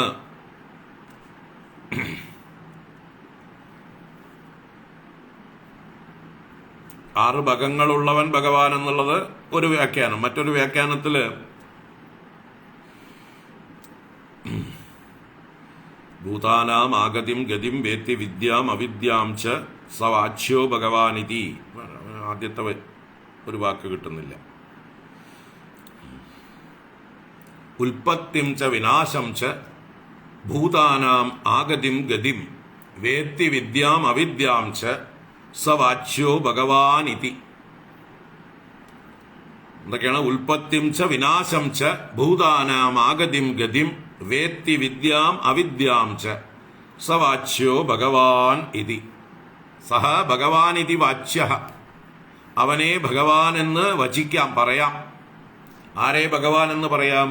ആർക്കാണോ ഉൽപ്പത്തിം ച വിനാശം ച ഭൂതാനാം, ഈ ലോകത്തിലെ സകല ഭൂതങ്ങളുടെയും ഉണ്ടായ വസ്തുക്കളുടെയും ഉൽപ്പത്തിയെക്കുറിച്ചും വിനാശത്തെക്കുറിച്ചും, ഇതൊക്കെ എവിടെ നിന്നാണ്, എങ്ങനെയാണ് ഉത്ഭവിക്കുന്നത്, എവിടേക്കാണ് എല്ലാം പോയിക്കൊണ്ടിരിക്കുന്നത് ഭൂതാനാം ആഗതിം ഗതിം, അവരുടെ വരവിനെയും പോക്കിനെയും കുറിച്ചൊക്കെ അറിയുന്നത്. വേത്തി വിദ്യാം അവിദ്യാം ച, വിദ്യയുടെ തത്വവും അവിദ്യയുടെ തത്വവും ആരറിയുന്നുവോ സവാച്യോ ഭഗവാനിതി. അപ്പൊ ത്രികാലജ്ഞാനികൾ, പ്രപഞ്ചത്തിന്റെ രഹസ്യം ഉള്ളംകൈയിലെ നെല്ലിക്ക പോലെ അറിയുന്ന സർവജ്ഞന്മാരായ മഹാത്മാക്കളെ ഭഗവാൻ എന്ന് വിളിക്കാം എന്ന് വിഷ്ണു പുരാണത്തിലുള്ള ശ്ലോകമാണിത്. പരാശര മഹർഷി ഉപദേശിച്ചിരുന്ന ശ്ലോകമാണിത്. ഉൽപ്പത്തിം ച വിനാശം ച ഭൂതാനാം ആഗതിം ഗതിം വേത്തി വിദ്യാം അവിദ്യാം ച സവാച്യോ ഭഗവാൻ ഇതി. മറ്റത് ഐശ്വര്യസ്യ സമഗ്രസ്യ വീര്യസ്യ യശസ ശ്രിയഃ ജ്ഞാനവൈരാഗ്യയോരേതേ ഷണ്ണാം ഭഗ ഇതി ഈരണ. 6 കാര്യങ്ങളെ ഭഗം എന്ന് വിളിക്കുന്നു. ആ ഭഗങ്ങൾ ഉള്ളവനെ ഭഗവാൻ എന്ന് വിളിക്കാം. ഐശ്വര്യം, വീര്യം, യശസ്, ശ്രീ, ജ്ഞാനം, വൈരാഗ്യം, 6 ഗുണങ്ങൾ ഭഗങ്ങൾ. ആ ഗുണങ്ങൾ ആരിൽ പൂർണ്ണമായിട്ടുണ്ടോ സമഗ്രമായിട്ടുണ്ടോ അവനെ ഭഗവാൻ എന്ന് വിളിക്കാമെന്ന് ഒരു നിർവചനം. അത് ഭഗവാന്റെ കൃഷ്ണൻ, രാമൻ മുതലായിട്ടുള്ള അവതാരങ്ങളെ കുറിച്ചാണ്. മറ്റത് വ്യാസൻ, ശങ്കരൻ അല്ലെങ്കിൽ അതുപോലെയുള്ള മഹാത്മാക്കളൊക്കെ ഭഗവാനായി തീരുന്നത് ത്രികാലജ്ഞാനികളായതുകൊണ്ടാണ്. ഋഷീശ്വരന്മാരൊക്കെ ഭഗവാൻ എന്ന പദത്തിന് അർഹരാണ്. ഭഗവാൻ രമണ മഹർഷി, ഭഗവാൻ രാമകൃഷ്ണ പരമഹംസർ എന്നൊക്കെ പറയുന്നത് അവര് ഈ പ്രപഞ്ച രഹസ്യം ഉള്ളം കൈയിലെ നെല്ലിക്ക പോലെ അറിയുന്നത് കൊണ്ടാണ്. അപ്പോ ഇവിടെ കപില ഭഗവാനെ ഭഗവൻ എന്ന് വിളിച്ചിട്ട് പറയണ ജീവലോകസ്യ വിവിധ സംസ്കൃതി മമ ആചക്ഷ്വ.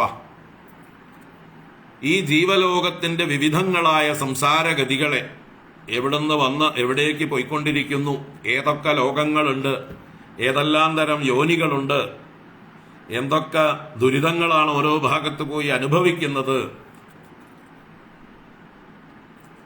എന്ത് ചെയ്താൽ എവിടേക്ക് പോകാം,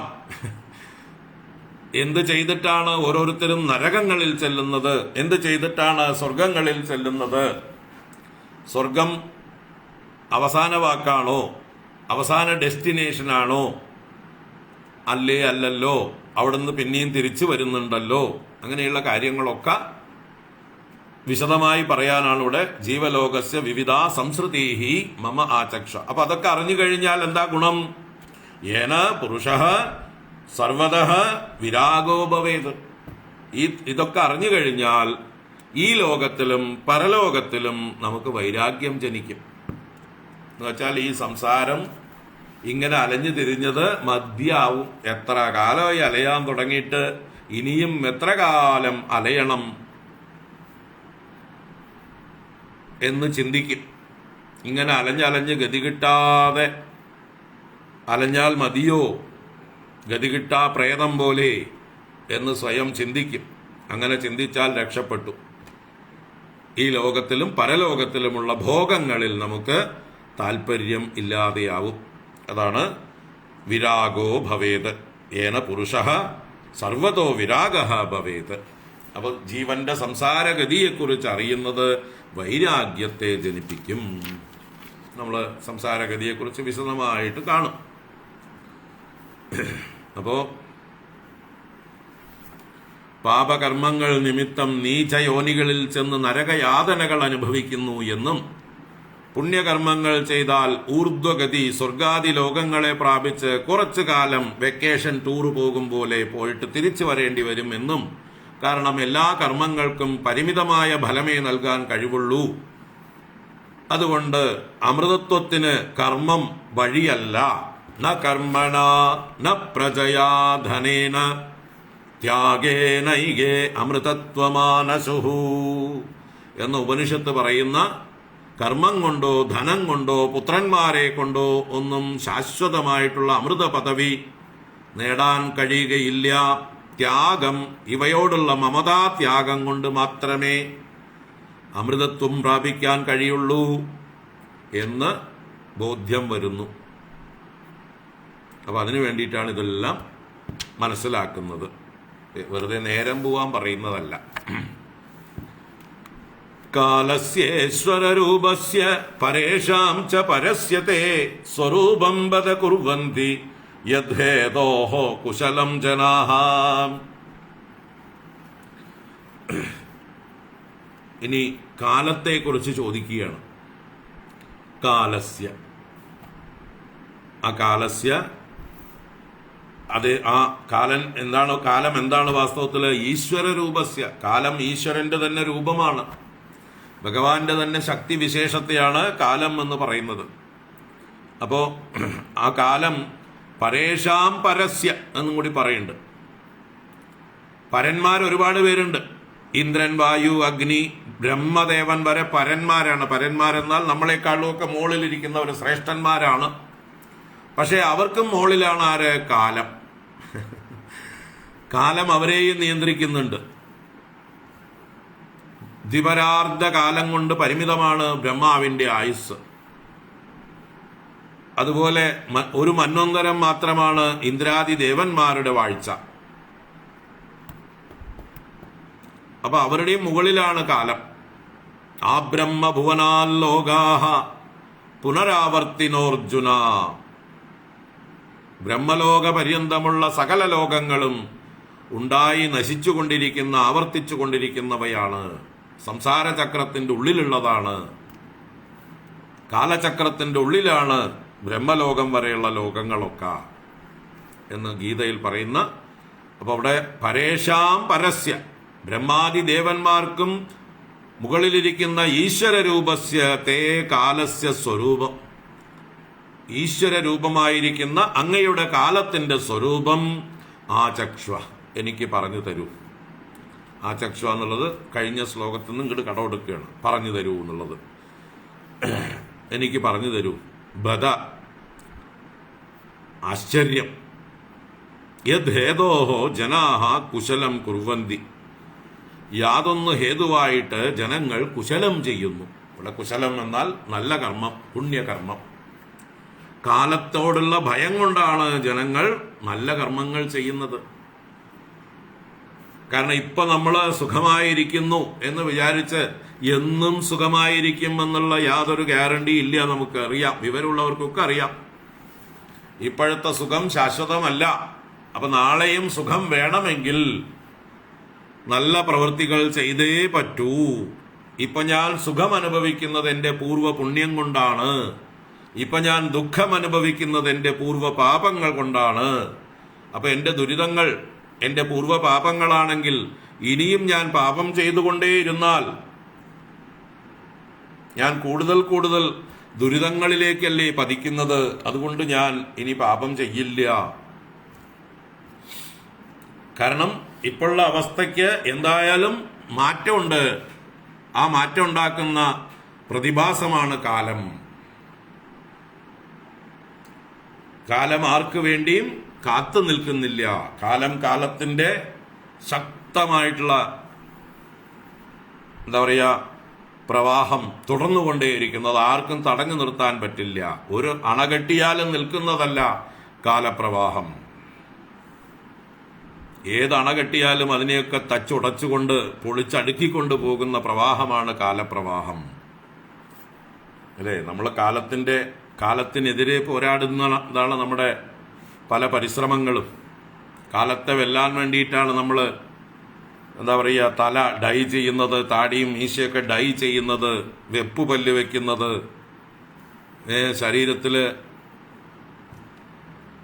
മിനുക്ക് പണികൾ ചെയ്യുന്നത്, പ്ലാസ്റ്റിക് സർജറികൾ ചെയ്യുന്നത് ഒക്കെ കാലത്തോടുള്ള ഒരു യുദ്ധത്തിലാണ് നമ്മളൊക്കെ. കാലത്തോട് മത്സരിക്കുകയാണ്, അണകെട്ടാൻ ശ്രമിക്കുകയാണ്, കാലത്തെ തടഞ്ഞു നിർത്താൻ ശ്രമിക്കുകയാണ്. പക്ഷെ കാലമുണ്ടോ മൈൻഡ് ചെയ്യുന്നു? എത്ര നിങ്ങൾ അധ്വാനിച്ചാലും എല്ലാം തള്ളി കളഞ്ഞുകൊണ്ട്, അല്ലേ, നിങ്ങളുടെ തനി നിറം പുറത്ത് കാണിച്ചുകൊണ്ട് കാലം അതിന്റെ പ്രവാഹം തുടർന്നുകൊണ്ടേയിരിക്കും. തലമുടി ഡൈ ചെയ്ത് ഒരാഴ്ച കഴിയുമ്പോഴേക്കും രോമം വളർച്ച ആയിക്കഴിഞ്ഞു. പിന്നെ താഴെയുള്ള അതിന്റെ മൂലത്തിലുള്ള വെളുപ്പ് പുറത്ത് കാണാൻ തുടങ്ങി. പിന്നെയും ഡൈ ചെയ്യണം. കാലത്തിന് യാതൊരു ദാക്ഷിണ്യവുമില്ല. അയ്യോ പാവം, അവൻ എത്രയോ കോസ്റ്റ്ലി ആയിട്ടുള്ള കോസ്മെറ്റിക്സ് ഉപയോഗിച്ചിട്ടാണ്, അല്ലെങ്കിൽ വലിയ വലിയ ബ്യൂട്ടി പാർലറിൽ പോയിട്ട് 1500 2000 ഒക്കെ കൊടുത്തിട്ടാണ് അവൻ ഇത്രയൊക്കെ കഷ്ടപ്പെട്ട് കഴിഞ്ഞ ആഴ്ച ഡൈ ചെയ്തത്, ഫേഷ്യൽ ചെയ്തത്, പാവം, കുറച്ച് അവന് വിട്ടുവീഴ്ച ചെയ്യാം എന്ന് കാലം കരുതുന്നില്ല. അതുപോലെ നമ്മൾ എന്ത് ചെയ്താലും ഒരാഴ്ചക്കുള്ള ഭക്ഷണം ഉണ്ടാക്കി വെക്കാന്ന് വിചാരിച്ചാൽ കാലം സമ്മതിക്കില്ല. അല്ലേ? ഒന്നിച്ച് ഫ്രിഡ്ജിൽ കയറ്റി വെച്ചാലും അത് കേടുവരും.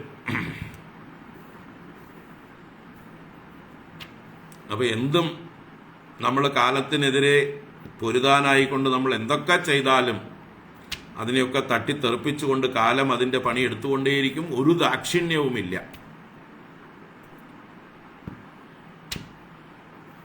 ആ കാലത്തിന്റെ ഭയം കൊണ്ടാണ് യദ്ഹേതോഹോ ജനാഹ കുശലം കുർവന്തി.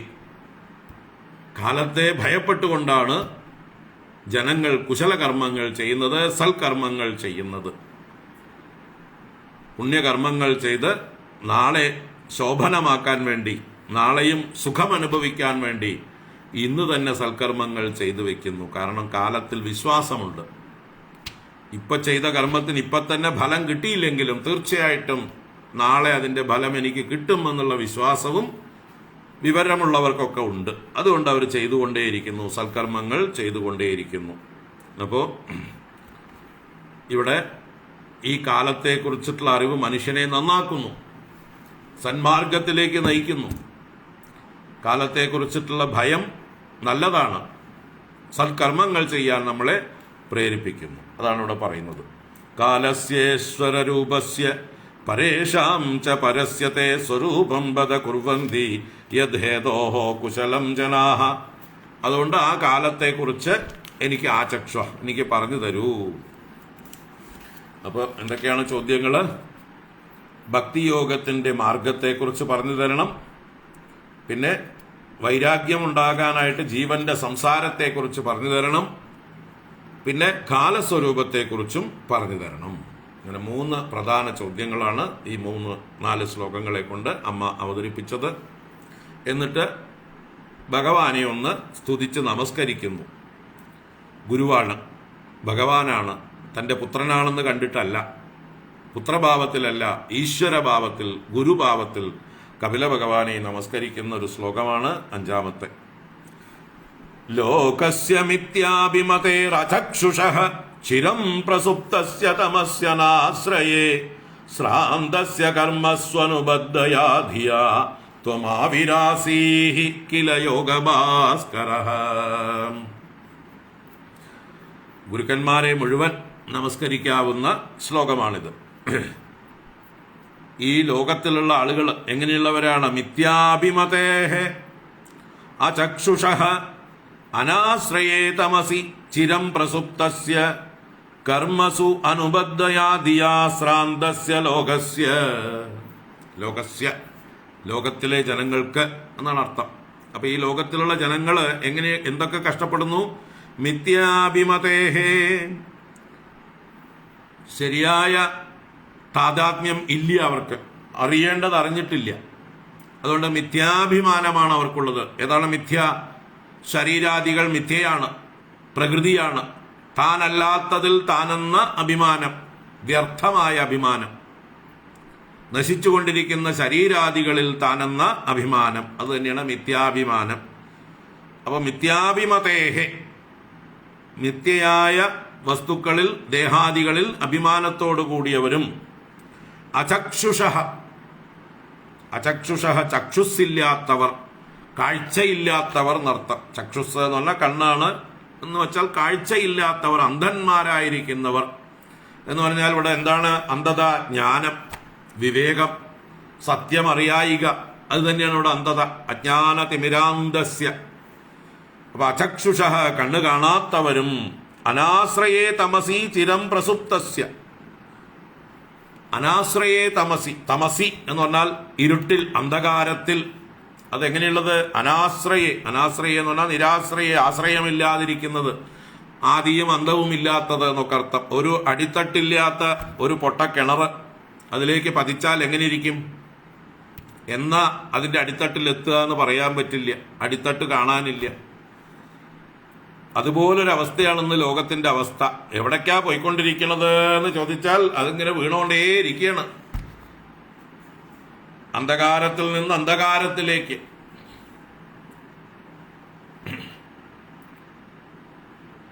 ഒരു ശാന്തിയും കിട്ടാതെ അലഞ്ഞുകൊണ്ടേയിരിക്കുകയാണ് ആളുകൾ. അതാണ് അനാശ്രയേ തമസി, അല്ലെങ്കിൽ നിരാശ്രയേ തമസി ചിരം പ്രസുപ്തസ്യ.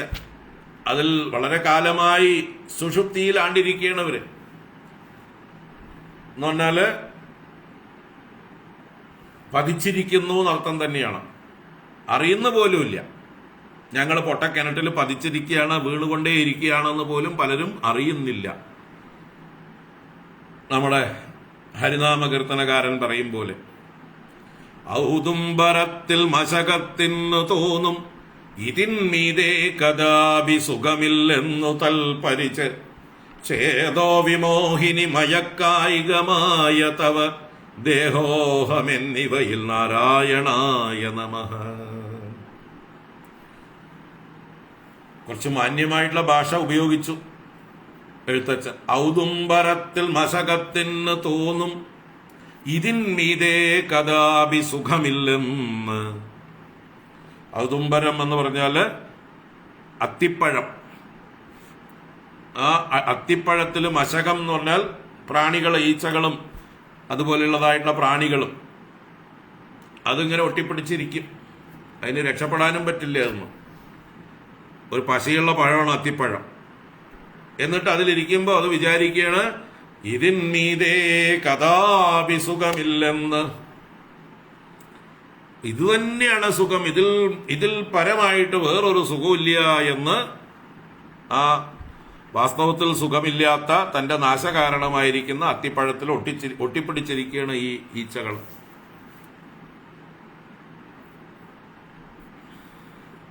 മലത്തിലെ കൃമികളെ പോലെ എന്ന് പറയാവുന്നതാണ്.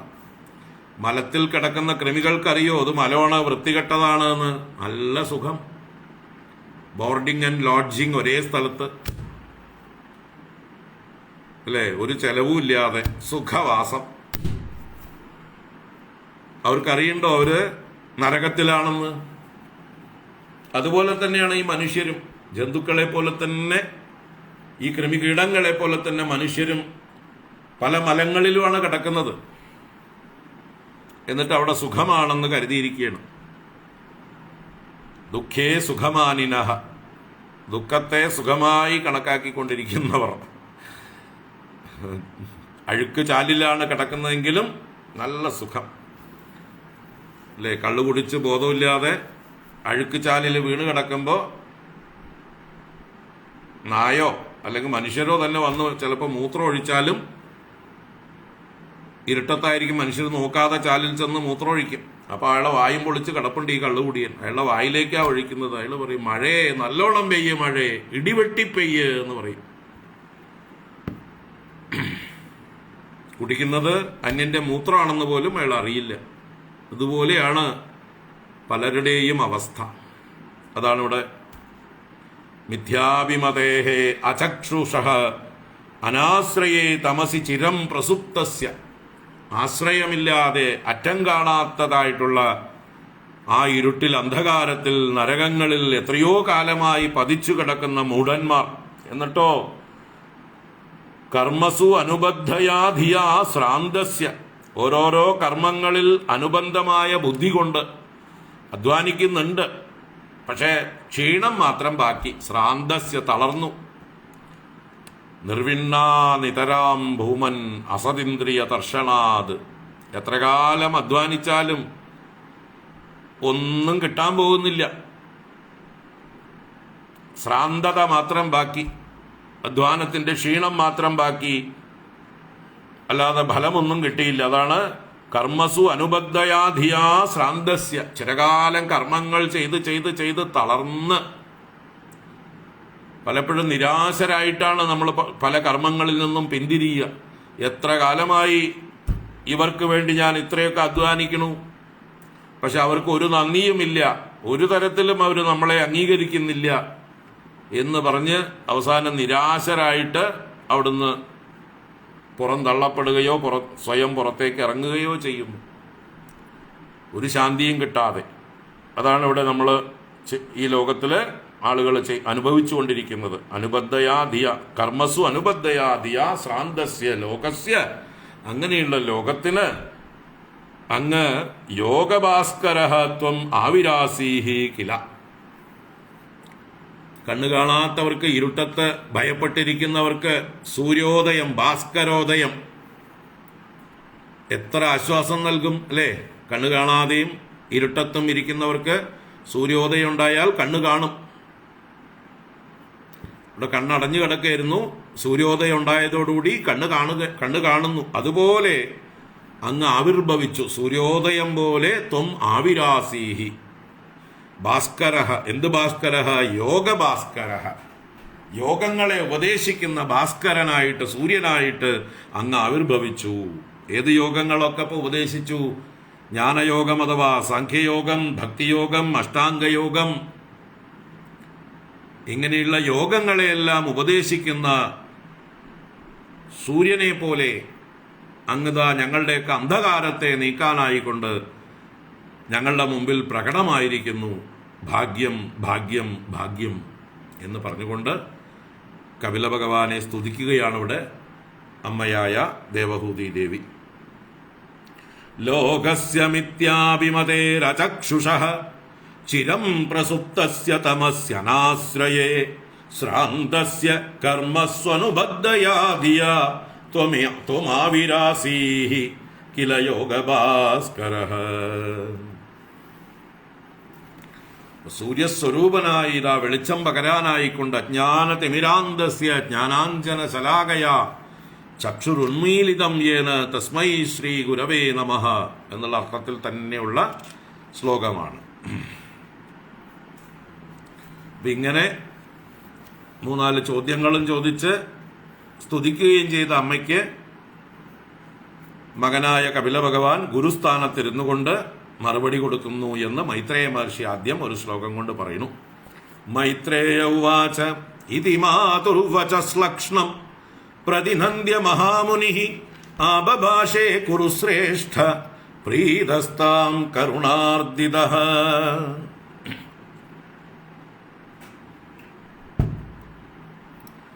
മൈത്രേയ മഹർഷി വിദുരനോട് പറയുകയാണ്,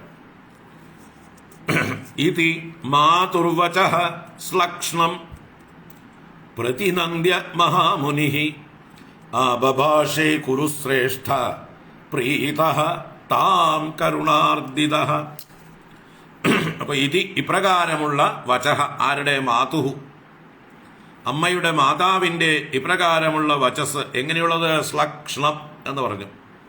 ശ്ലക്ഷ്ണം എന്ന് പറഞ്ഞാൽ മൃദുവായത്, യോഗ്യമായത്, ആനന്ദദായകമായത് എന്നൊക്കെ അർത്ഥമാണ്. അപ്പൊ മൃദുവായതും ആനന്ദദായകവുമായിട്ടുള്ള ഏറ്റവും യോഗ്യമായിട്ടുള്ള വാക്കുകൾ. മാതുഹു ശ്ലക്ഷ്ണം വചഃ. ആ വചഃ പ്രതിനന്ദ്യ, അതിനെ അഭിനന്ദിച്ചിട്ട്. അമ്മയുടെ ചോദ്യം ഗംഭീരം. കാരണം അമ്മയ്ക്ക് മാത്രമല്ല, ലോകത്തിന് മുഴുവൻ ഉപകാരപ്രദമായിട്ടുള്ള ചോദ്യമാണ് ചോദിച്ചിരിക്കുന്നത്. അപ്പൊ അതുകൊണ്ട് പ്രതിനന്ദ്യ, അഭിനന്ദിച്ചിട്ട്, ഹേ കുരുശ്രേഷ്ഠ എന്നിവിടെ മൈത്രേയൻ വിദുരനെ സംബോധന ചെയ്യുന്നതാണ്. അല്ലയോ കുരുവംശത്തിൽ ശ്രേഷ്ഠനായവനേ വിദുരാ. പ്രീതഃ കരുണാർദിതഃ മഹാമുനിഃ താം ആബഭാഷേ. താം അവളോട്, ആബഭാഷേ ആഭാഷണം ചെയ്തു, നന്നായി ഭാഷിച്ചു എന്നർത്ഥം. പറഞ്ഞു കൊടുത്തു. എന്താ ആര് പറഞ്ഞു? മഹാമുനിഃ. ഇവിടെ കപില മഹാമുനി അദ്ദേഹം പ്രീതനായിട്ട്, പ്രീതഃ സന്തുഷ്ടനായിട്ട്, അമ്മയുടെ ചോദ്യത്തിൽ സന്തോഷിക്കുകയാണ് ഗുരുവര്യനായിട്ടുള്ള കപില ഭഗവാൻ. കരുണാർദിതഃ, കരുണ കൊണ്ട് പരവശനായിട്ട്, കരുണാപരവശനായിട്ട്, അമ്മയോട് കാരുണ്യം തോന്നിയിട്ട്, അമ്മയുടെ ദീനഭാവം മനസ്സിലാക്കി. അമ്മയുടെ പ്രാർത്ഥനകൾ കണ്ടില്ലേ? സംസാര ദുഃഖങ്ങളിൽപ്പെട്ട് ഇരുട്ടത്ത് അന്ധകാര കൂപത്തിൽപ്പെട്ട് കിടക്കുന്നതായിട്ടുള്ള മൂഢജനങ്ങൾക്ക് അങ്ങ് യോഗഭാസ്കരനായി അവതരിച്ചിരിക്കണമെന്നൊക്കെ പറഞ്ഞപ്പോൾ അമ്മയുടെ അവസ്ഥ തീർച്ചയായിട്ടും മനസ്സിലാക്കിയിട്ട് അമ്മയോട് മാത്രമല്ല ലോകത്തോട് മുഴുവൻ കരുണയോടുകൂടെ പ്രീതനായ ആ മഹാഗുരു മഹാമുനി ഇപ്രകാരം പറഞ്ഞു. ആബഭാഷേ, ഭാഷണം ചെയ്തു എന്നാണ്. അപ്പോൾ ഇതി മാതുർവചശ്ലക്ഷ്ണം പ്രതിനന്ദ്യ മഹാമുനിഃ ആബഭാഷേ കുരു ശ്രേഷ്ഠ പ്രീതസ്താം കരുണാർദിതഃ. ശ്രീഭഗവാനുവാച ഭക്തിയോഗോ ബഹുവിധോ മാർഗൈർഭാമിനി ഭാവ്യത്തെ സ്വഭാവഗുണമാർഗേണ പുംസാം ഭാവോ വിവിദ്യതേ. അമ്മയോട് ഭക്തിയോഗത്തെക്കുറിച്ച് പറയാൻ ആരംഭിക്കുന്നു. ശ്രീ ഭഗവാൻ ഉവാച, സർവജ്ഞനായ കപില മഹർഷി പറയുന്നു. ഹേ ഭാമിനി എന്ന സംബോധനയാണ്. അല്ലയോ അമ്മേ, മാതാവേ എന്നൊക്കെ അർത്ഥം തന്നെയാണ്. ബഹുമാനിക്കപ്പെടേണ്ടവളേ എന്ന്. അപ്പൊ അമ്മയുടെ സ്ഥാനത്ത് ബഹുമാനിച്ചുകൊണ്ട് ഭാമിനി എന്ന് വിളിക്കണം. അല്ലയോ മാതാവേ ഭാമിനി, ഭക്തിയോഗ മാർഗൈ ബഹുവിധ ഭാവ്യത്തെ. ഭക്തിയോഗം അതിന്റെ മാർഗങ്ങൾ കൊണ്ട്, അതിന്റെ പ്രകാര ഭേദങ്ങൾ കൊണ്ട്, സമ്പ്രദായ ഭേദങ്ങൾ കൊണ്ട് ബഹുവിധ ഭാവ്യത്തെ, പല പ്രകാരമായിട്ട് സംഭവിക്കുന്നു. അപ്പൊ പല പ്രകാരത്തിലുണ്ട് ഭക്തിയോഗം. പല രീതിയിൽ അതിനെ നമുക്ക് കാണാം, വ്യാഖ്യാനിക്കാം. അങ്ങനെ ബഹുവിധമായിട്ട് കാണപ്പെടുന്നു. സ്വഭാവ ഗുണമാർഗേണ പുംസാം ഭാവഃ വിവിദ്യതേ. സ്വഭാവ ഗുണമാർഗേണ, ഓരോരുത്തരുടെയും സ്വാഭാവികമായ ഗുണത്തിന്റെ അനുസരിച്ച് എന്ന് പറഞ്ഞാൽ ഓരോരുത്തരിലും ഉള്ളതായിട്ടുള്ള സത്വഗുണം, രജോ ഗുണം, തമോ ഗുണം, ഈ ഗുണങ്ങൾക്കനുസരിച്ചാണ് ഓരോരുത്തരുടെയും ഭക്തിയുടെ ഭാവം. അതാണ് പുംസാം ഭാവഃ വിവിദ്യതേ. മനുഷ്യന്മാരുടെ ഭക്തിഭാവത്തിൽ ഭേദങ്ങൾ ഉണ്ടാകുന്നത് അവരുടെ സ്വഭാവ ഗുണങ്ങൾക്കനുസരിച്ചാണ്, അവരുടെ പ്രകൃതിക്കനുസരിച്ചാണ്. സാത്വികന്മാർക്ക് സാത്വിക ഭക്തി, രാജസന്മാർക്ക് രാജസഭക്തി, താമസന്മാർക്ക് താമസഭക്തി, അത്യന്ത പ്രാകൃതന്മാർക്ക് പ്രാകൃത ഭക്തി. ഇങ്ങനെ ഭക്തിയെ നമുക്ക് കാണാം. അപ്പോൾ ഇനി ആ സ്വഭാവത്തിനനുസരിച്ച്, ഗുണത്തിനനുസരിച്ച് മാറുന്നു എന്ന് പറഞ്ഞ് ഓരോ ശ്ലോകങ്ങളെ കൊണ്ട് ഭക്തിയെ വർണ്ണിക്കുന്നു. എടുത്തെടുത്ത് പറയുന്നു. താമസഭക്തി ഏതാണ്, രാജസഭക്തി ഏതാണ്, സാത്വിക ഭക്തി ഏതാണ്. ഇനി ഇതിനൊക്കെ അപ്പുറത്തുള്ള നിർഗുണ ഭക്തിയുണ്ട്. ആ നിർഗുണ ഭക്തിയിലേക്ക് നമ്മളെ കൂട്ടിക്കൊണ്ടു പോകുന്നു. ഇതൊക്കെ കാണിച്ചു തരുന്നു വകഭേദങ്ങൾ. എന്തിനാ? നമ്മൾ എവിടെ നിൽക്കുന്നു എന്നറിയാൻ. അല്ലാതെ അടുത്തൊരാളെ നോക്കാൻ വേണ്ടിയിട്ടുള്ള, അവന് സാത്വിക ഭക്തിയുണ്ടോ, ഇയാൾക്ക് നിർഗുണ ഭക്തിയുണ്ടോ, മറ്റേയാൾ രാജസഭക്തിയാണ്, ഇയാൾ താമസഭക്തിയാണ് എന്ന് വിലയിരുത്താൻ വേണ്ടിയിട്ടല്ല, അവനവനെ വിലയിരുത്താൻ വേണ്ടി. നമ്മൾ എവിടെ നിൽക്കുന്നു? നമ്മളിപ്പോൾ താമസഭക്തിയാണെങ്കിൽ രാജസഭക്തിയിലേക്ക് ഉയരാൻ ശ്രമിക്കണം. രാജസഭക്തിയാണെങ്കിൽ സാത്വിക ഭക്തിയിലേക്ക് ഉയരാൻ ശ്രമിക്കണം. സാത്വിക ഭക്തിയാണെങ്കിൽ നിർഗുണ ഭക്തിയിലേക്ക് ഉയരാൻ ശ്രമിക്കണം. താമസഭക്തി 1-ാം ക്ലാസ്, രാജസഭക്തി 2-ാം ക്ലാസ്, സാത്വിക ഭക്തി 10-ാം ക്ലാസ്, നിർഗുണ ഭക്തി പഠിപ്പ് കഴിഞ്ഞു. ഇനി ഒന്നും പഠിക്കാനില്ല. അപ്പൊ ഇങ്ങനെ ഉയരണം. നമ്മൾ ഉയരാൻ വേണ്ടിയിട്ടാണ് പടികളെ കാണിച്ചു തരുന്നത്. ഇത് 1-ാമത്തെ പടി, മറ്റത് 2-ാമത്തെ പടി, മറ്റത് 3-ാമത്തെ പടി. പടിപടിയായി ഉയരണം. ഒറ്റയടിക്ക് താഴത്തുനിന്ന് മുകളിലേക്ക് കുതിച്ച് ചാടാൻ പറ്റൂല. താമസത്തുനിന്ന് നേരെ നിർഗുണ ഭക്തിയിലേക്ക് ഒരാൾക്കും പോകാൻ കഴിയില്ല. അവനവന്റെ കപ്പാസിറ്റിക്ക് അനുസരിച്ച് അടുത്തടുത്ത പടികളിലേക്കാണ് കയറേണ്ടത്. അപ്പൊ അതിനു വേണ്ടിയിട്ടാണ് ഈ ഭക്തികളെ വേർതിരിച്ച് കാണിച്ചു തരുന്നത്. അപ്പൊ നമ്മൾ എവിടെ നിൽക്കുന്നു എന്ന് നോക്കുക.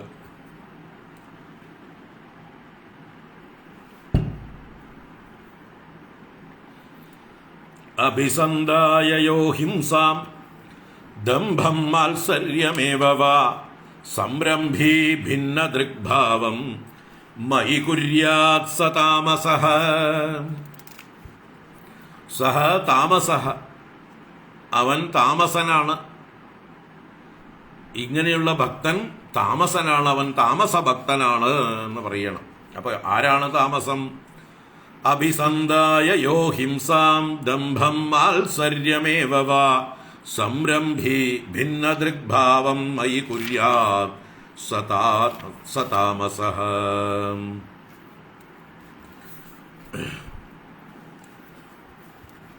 ഇവിടെ വളരെ സ്വാർത്ഥനായിട്ട് തൻ്റെ കാര്യം മാത്രം നോക്കാനായിക്കൊണ്ട് അന്യൻ നശിക്കണം, അന്യനെ നശിപ്പിക്കുവാൻ ഉദ്ദേശിച്ചുകൊണ്ടും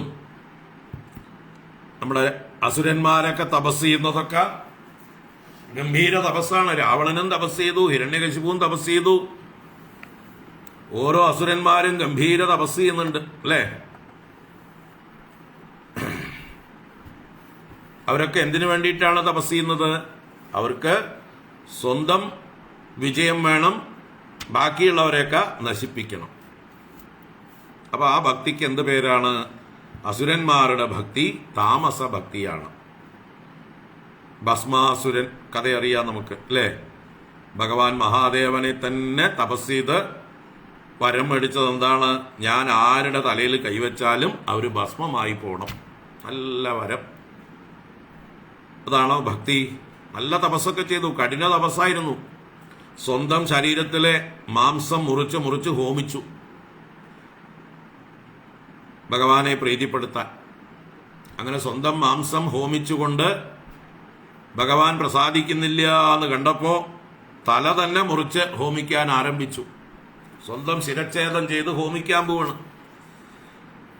അപ്പോഴാണ് ഭഗവാൻ പ്രത്യക്ഷനായത്. കാരണം ഭഗവാന് നാണക്കേടായി, തനിക്ക് തന്നെ മോശമായിട്ട് കരുതൂലോ എല്ലാവരും എന്ന് വിചാരിച്ചിട്ട്.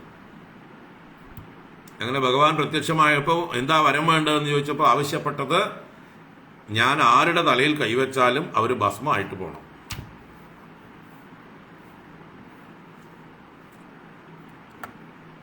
ഭഗവാൻ കൊടുക്കുകയും ചെയ്തു. അവസാനം ഭഗവാന്റെ തലയിൽ തന്നെ കൈവച്ച് പരീക്ഷിക്കുവാനായിക്കൊണ്ടാണ് ആ ഭസ്മാസുരൻ ആരംഭിച്ചത്. ഭഗവാന്റെ പുറകെ ഓടി. ഭഗവാൻ കൊടുത്ത വാക്ക് പാലിക്കാൻ വേണ്ടി അവനെ നശിപ്പിച്ചില്ല. ഭഗവാൻ പേടിച്ചോടി. അവസാനം വിഷ്ണു ഭഗവാന്റെ ബുദ്ധി ഉപയോഗിച്ചുകൊണ്ട് സ്വന്തം തലയിൽ കൈവപ്പിച്ചു അവനെ കൊണ്ട് തന്നെ. അവൻ നശിച്ചു, സ്വയം നശിച്ചു. അപ്പൊ അതുപോലെയുള്ളതായിട്ടുള്ള ഭക്തിക്ക് പേരാണ് താമസ ഭക്തി. ഇവിടെ ഹിംസാം ദംഭം മാത്സര്യം വാ അഭിസന്ധായ സംരംഭി യഹ ഭിന്ന ദൃഗ്ഭാവം മയി കുര്യാത് സഹ താമസഃ. മയി എന്നുള്ളത് ഇവിടെ കപില ഭഗവാൻ സ്വയം ഈശ്വര ഭാവത്തിൽ നിന്നുകൊണ്ടാണ് സംസാരിക്കുന്നത്. ശ്രീ ഭഗവാനുവാച. അപ്പൊ മയി ഭഗവതി, ഭഗവാനായ എന്നിൽ ആരാണോ ഈ ഭാവത്തെ ചെയ്യുന്നത്? എങ്ങനെ? ഹിംസാം, ഹിംസാ പരപീഡ. മറ്റുള്ളവർ വേദനിക്കണം, മറ്റുള്ളവർക്ക് ബുദ്ധിമുട്ടുകൾ ഉണ്ടാക്കണം അല്ലെ? കൂടോത്രങ്ങൾ ചെയ്യുന്നതും അതുപോലെയുള്ളതായിട്ടുള്ള ഘോരങ്ങളായിട്ടുള്ള പല ക്രിയകളും മറ്റുള്ളവർ നശിച്ചു പോകാനായിക്കൊണ്ട്. അതാണ് ഇവിടെ ഹിംസാം പരപീഡയും ദംഭം. ദംഭം എന്ന് പറഞ്ഞാൽ അഹങ്കാരം പ്രകടിപ്പിച്ചുകൊണ്ട് താൻ കേമനാണെന്ന് വരുത്തി തീർക്കാനായിക്കൊണ്ടോ അല്ലെങ്കിൽ മറ്റുള്ളവരെ വഞ്ചിപ്പിക്കാനായിക്കൊണ്ടോ, വഞ്ചനയ്ക്ക് വേണ്ടിയിട്ടോ. മാത്സര്യം വാ, മറ്റുള്ളവരോട് മത്സരിച്ചുകൊണ്ടോ, വേറൊരാൾ തന്നേക്കാൾ കേമനാണെങ്കിൽ അവനോട് മത്സരിച്ചുകൊണ്ടോ. അഭിസന്ധായ, മനസ്സിൽ സങ്കല്പിച്ചുകൊണ്ട് അഭിസന്ധാനം ചെയ്തുകൊണ്ട്. സംരംഭി, സംരംഭി എന്ന് പറഞ്ഞാൽ ക്രോധത്തോടു കൂടിയവനായിട്ട്. സംരംഭം ക്രോധമാണ്. അപ്പൊ ക്രോധത്തോടു കൂടിയവനായിട്ട് മറ്റുള്ളവരെയൊക്കെ നശിപ്പിക്കാൻ വേണ്ടി ഉദ്ദേശിച്ചുകൊണ്ട്. യഹ, ഏതൊരുവനാണോ ഭിന്ന ദൃഗ്ഭാവം, ഭേദദൃഷ്ടിയോടുകൂടെ, എന്നിൽ ഭേദബുദ്ധിയോടുകൂടെ. ഞാൻ ഈശ്വരൻ വേറെ, അവൻ വേറെ, ലോകം വേറെ, ലോകത്തിലുള്ള ഓരോ വ്യക്തികളും വേറെ വേറെ, എല്ലാവരിലും ഭേദബുദ്ധി. ഈശ്വരനും വേറെയാണ്, മറ്റുള്ളവരും വേറെ വേറെയാണ്, താൻ വേറെയാണ്. ഇങ്ങനെയുള്ള ഭേദഭാവത്തോടുകൂടെ ആരാണോ ഈശ്വരനെ, എന്നെ ആശ്രയിക്കുന്നത്, എന്നിൽ ഭക്തിയെ ചെയ്യുന്നത്, സഹ താമസഃ, അത് താമസ ഭക്തിയാകുന്നു. അതുകൊണ്ട് ആ താമസ ഭക്തി വലിയ ശ്രേഷ്ഠമായിട്ടുള്ളതല്ല, അത് ത്യജിക്കേണ്ടതാണ്, അല്ലെങ്കിൽ അതിൽ നിന്ന് ഉയരേണ്ടതാണ്. അത് ഏറ്റവും പ്രാകൃതമായിട്ടുള്ള ഭാവമാണ്. എല്ലാവരോടും മത്സരബുദ്ധിയും ദ്വേഷബുദ്ധിയും ഭേദദൃഷ്ടിയും ഒക്കെ വെച്ച് പുലർത്തുന്നവൻ തമോ ഗുണം വെച്ച് പുലർത്തുന്നവനാണ്. തമോ ഗുണഭക്തിയാണ് അത് ശ്രേയസ്സിലേക്ക് നയിക്കുകയില്ല, ചിലപ്പോൾ നാശത്തിലേക്ക് നയിക്കുകയും ചെയ്യും. അതുകൊണ്ടത് ത്യാജ്യമായിട്ടുള്ള ഭക്തിയാണ്.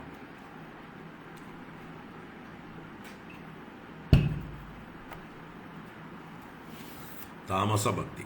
ഇനി അടുത്ത ശ്ലോകത്തിൽ രാജസഭക്തിയെക്കുറിച്ച് പറയുന്നു. വിഷയാൻ അഭിസന്ധായ യശഃ ഐശ്വര്യമേവ വാ അർച്ചാദൗ അർച്ചയേദ്യോ മാം പൃഥക് ഭാവഃ സ രാജസഃ.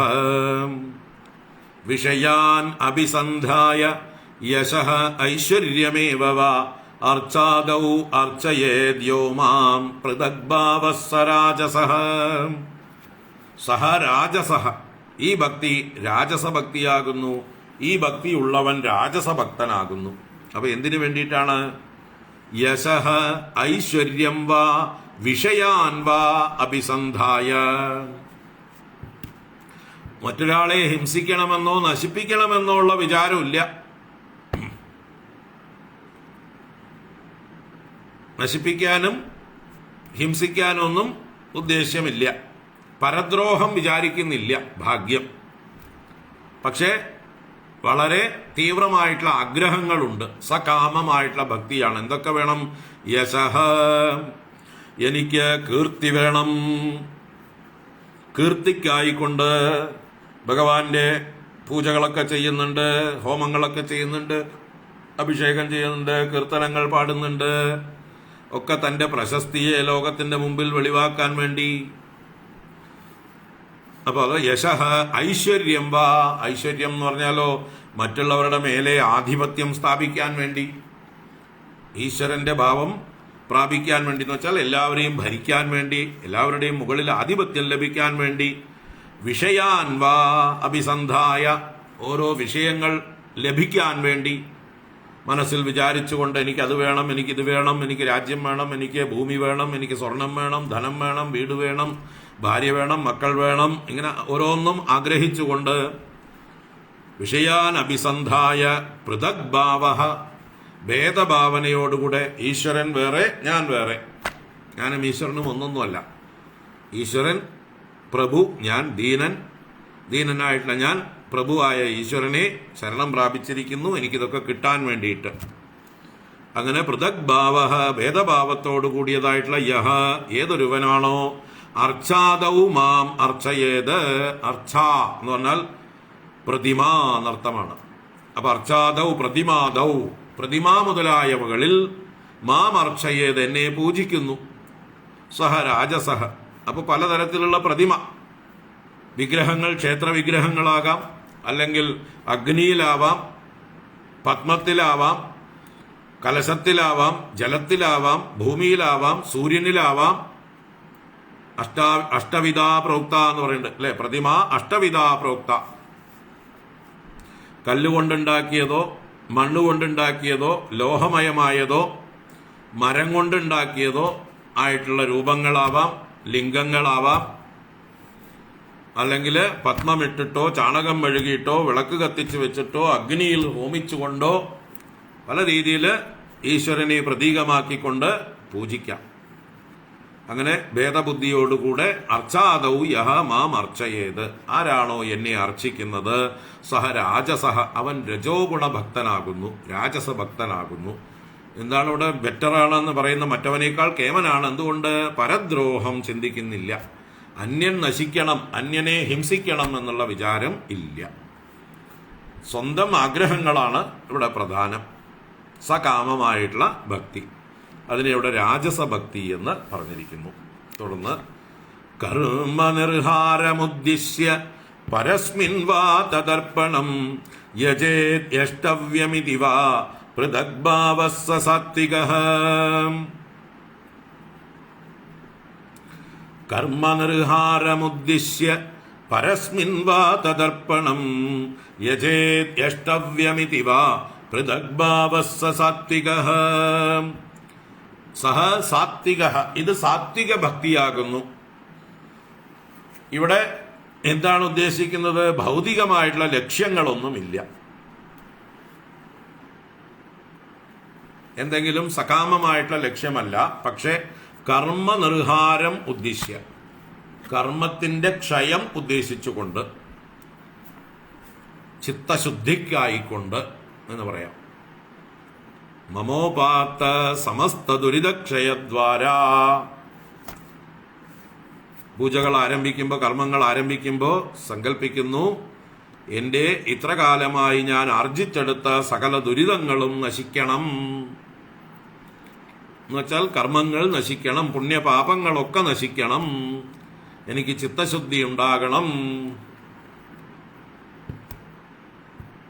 അപ്പോൾ കർമ്മവാസനകളെ ക്ഷയിപ്പിക്കാൻ നിത്യവും ചെയ്യുന്നുണ്ട്. നിത്യവും ചെയ്യുമ്പോഴും മടികൂടാതെ ചെയ്യുന്നുണ്ട്. പ്രത്യേകിച്ച് ഏതെങ്കിലും സങ്കല്പങ്ങളൊന്നുമില്ല, ഡിമാൻഡുകളൊന്നുമില്ല. ഭഗവാന്റെ മുമ്പിൽ ചെയ്യാൻ വേണ്ടി ചെയ്യുന്നു. ഇതെന്റെ കർമ്മമാണ്, എൻ്റെ കർത്തവ്യമാണ്. അതാണ് ഇവിടെ പറയുന്നത്. കർമ്മനിർഹാരം, അതുപോലെ പരസ്മിൻ തദർപ്പണം വ, പരസ്മിൻ പരമേശ്വരനിൽ, പരമേശ്വരനായ ഭഗവാനിൽ അർപ്പണത്തെയും ഉദ്ദേശിച്ചുകൊണ്ട്, യഷ്ടവ്യം ഇതിവ, യാഗങ്ങൾ ചെയ്യേണ്ടതാണ്, പൂജകൾ ചെയ്യേണ്ടതാണ് എന്നുള്ള ശാസ്ത്രങ്ങളുടെ വിധികളെ മാനിച്ചുകൊണ്ട്, ശാസ്ത്രവാക്യങ്ങളെ മാനിച്ചുകൊണ്ട്, ശാസ്ത്രം പറഞ്ഞിരിക്കണു യാവത് ജീവേത് അഗ്നിഹോത്രം ജുഹുയാത്, നിങ്ങൾ വെറുതെ ഇരിക്കരുത്, ജീവിച്ചിരിക്കുമ്പോൾ അഗ്നിഹോത്രം ചെയ്തുകൊണ്ടിരിക്കൂ, വെറുതെ ഇരിക്കരുത്, നിത്യകർമ്മങ്ങൾ മുടക്കരുത് എന്നൊക്കെ പറഞ്ഞിട്ടുണ്ട്. അപ്പൊ അതൊക്കെ കേട്ടുകൊണ്ട് അന്ധക്കരണ ശുദ്ധിക്കായിക്കൊണ്ട് ഇത് തന്റെ കർത്തവ്യമാണ് എന്ന് കരുതിക്കൊണ്ട്, യഷ്ടവ്യം ഇതിവ, യഷ്ടവ്യം എന്ന് പറഞ്ഞാൽ യജനം എൻ്റെ കർത്തവ്യമാണ്, ഈ യജ്ഞം ഞാൻ ചെയ്യേണ്ടതാണ് എന്ന് കരുതിക്കൊണ്ട്, ഉദ്ദേശിച്ചുകൊണ്ട് പൃഥഗ്ഭാവ യജേത്. പക്ഷെ പൃഥഗ്ഭാവമുണ്ട്. പൃഥഗ്ഭാവം ഭേദബുദ്ധി. ഞാൻ വേറെ, ഈശ്വരൻ വേറെ. ആ ഈശ്വരനിൽ തന്നെ വേറെ വേറെ വേറെ ഭാവങ്ങൾ. സൂര്യനല്ല ചന്ദ്രൻ, ചന്ദ്രനല്ല ഇന്ദ്രൻ, ഇന്ദ്രനല്ല വായു, വായുവല്ല അഗ്നി, അഗ്നിയല്ല വരുണൻ, അല്ലെങ്കിൽ ശിവനല്ല വിഷ്ണു, വിഷ്ണുവല്ല ദേവി, ദേവിയല്ല സുബ്രഹ്മണ്യൻ, സുബ്രഹ്മണ്യനല്ല ഗണേശൻ, ഗണേശനല്ല അയ്യപ്പൻ, അയ്യപ്പനല്ല ശ്രീരാമൻ, ശ്രീരാമനല്ല ശ്രീകൃഷ്ണൻ. ഓരോരുത്തരും തനിത്തനിയാണ്. അവർക്കൊക്കെ വേറെ വേറെ വേറെ ചെയ്യണം എന്നുള്ള ഭേദഭാവമുണ്ട്. ഇവിടെ ആകെയുള്ള ദോഷം ഭേദഭാവമാണ്. ആ ഭേദഭാവത്തോടു കൂടിയതായിട്ടുള്ള ഭക്തിയെ എന്ത് പറയണു? സാത്വിക ഭക്തി എന്ന് പറയുന്നു. അവിടെയും ഗുണമുണ്ട്, സത്വഗുണമുണ്ട്. സാത്വികമായ ഭക്തിയാണ് ഇത്. ഇത് മൂന്നാമത്തെ തലം. താമസം, രാജസം, സാത്വികം. അപ്പോൾ സാത്വികത്തിൽ ഭൗതിക ലക്ഷ്യം ഇല്ല. ശിവൻ, വിഷ്ണു അല്ലെങ്കിൽ ഞാൻ വേറെ എന്നൊക്കെ ഉള്ളതായിട്ടുള്ള ദേവന്മാരിലും ഭേദബുദ്ധി, ഞാനും ഈശ്വരനും ഭേദമാണ് എന്നുള്ള ഭേദബുദ്ധിയുമുണ്ട്. അങ്ങനെയുള്ള ഭേദബുദ്ധിയോടുകൂടിയത് സാത്വിക ഭക്തി. ഇനി നിർഗുണ ഭക്തിയിലേക്ക് കൊണ്ടുപോകണം നമ്മളെ. അതാണ് ഏറ്റവും ശ്രേഷ്ഠമായിട്ടുള്ള ഭക്തി. മദ്ഗുണശ്രുതി മാത്രേണ മയി സർവഗുഹാശയേ മനോഗതിരവിച്ഛിന്ന യഥാ ഗംഗാംബസോംബുദൗ ലക്ഷണം ഭക്തിയോഗസ്യ നിർഗുണസ്യ ഹ്യുദാഹൃതം അഹൈതുക്യവ്യവഹിത യാ ഭക്തി പുരുഷോത്തമേ. മദ്ഗുണശ്രുതി മാത്രേണ മയി സർവഗുഹാശയേ മനോഗതിരവിച്ഛിന്ന യഥാ ഗംഗാംബസംബുദൗ ലക്ഷണം ഭക്തിയോഗസ്യ നിർഗുണസ്യ ഹ്യുദാഹൃതം അഹൈതുക്യവ്യവഹിത യാ ഭക്തി പുരുഷോത്തമേ. അപ്പോൾ നിർഗുണസ്യ ഭക്തിയോഗസ്യ ലക്ഷണം ഉദാഹൃതം. നിർഗുണസ്യ ഭക്തിയോഗസ്യ ലക്ഷണം, നിർഗുണമായ ഭക്തിയോഗത്തിന്റെ ലക്ഷണം ഉദാഹൃതം. ഉദാഹൃതം ഉയർത്തി പറയപ്പെട്ടിരിക്കുന്നു, ഉച്ചത്തിൽ പറയപ്പെട്ടിരിക്കുന്നു, പൂർവീകരാൽ ഹൈലൈറ്റ് ചെയ്യപ്പെട്ടിട്ടുണ്ട്, എടുത്തു പറയപ്പെട്ടിട്ടുണ്ട്.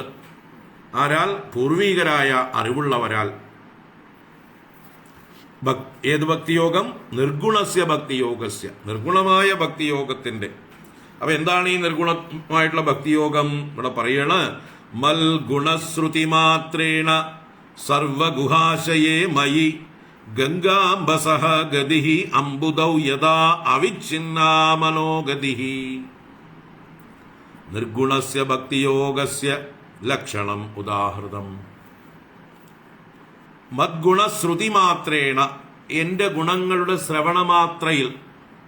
ഭഗവാനെ കുറിച്ച് ആരെങ്കിലും എവിടെയെങ്കിലും പറയുന്നു, കഥകൾ കേൾക്കുന്നു, ഭഗവത് മാഹാത്മ്യം പറയുന്നത് കേൾക്കുമ്പോൾ തന്നെ സർവഗുഹാശയേ മയി, എല്ലാവരുടെയും ഹൃദയഗുഹയിൽ ആത്മസ്വരൂപനായിരിക്കുന്ന എൻ്റെ നേർക്ക് എന്നിൽ ഗംഗാംബസഹ ഗതിഹി അംബുദൗ യഥാ, ഗംഗാംബസഹ ഗംഗാജലത്തിന്റെ ഗതി പ്രവാഹം എത്ര വേഗത്തിലാണ് അംബുദൗ സമുദ്രത്തിലേക്ക് ചെന്ന് ലയിക്കുന്നത്, സമുദ്രത്തിലേക്ക് കുതിക്കുന്നത്, ഗംഗാജലം സമുദ്രത്തിലേക്ക് കുതിക്കുന്നത് പോലെ അവിഛിന്നാ മനോഗതിഹി, വിച്ഛിത്തിയില്ലാതിരിക്കുന്ന മനസ്സിന്റെ വ്യാപാരം, മനസ്സിന്റെ പ്രവാഹം, ചിന്താപ്രവാഹം. നമ്മുടെ കുന്തിദേവി പ്രാർത്ഥിച്ചത് ഇതുപോലെയാണ്. ഇതുപോലെയുള്ള ഭക്തി തന്ന് എന്നെ അനുഗ്രഹിക്കൂ.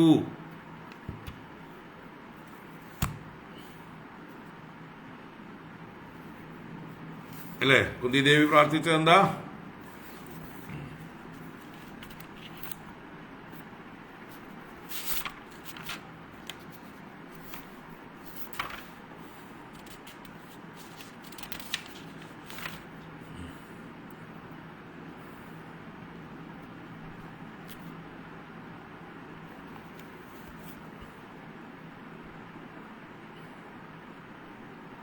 ത്വയി മേ അനന്യ വിഷയാ മതിർ മധുപതേ അസകൃത് രതിമുദ്വഹദാ ദഗ്ധാ ഗംഗേവൗഘം ഉദന്വതി.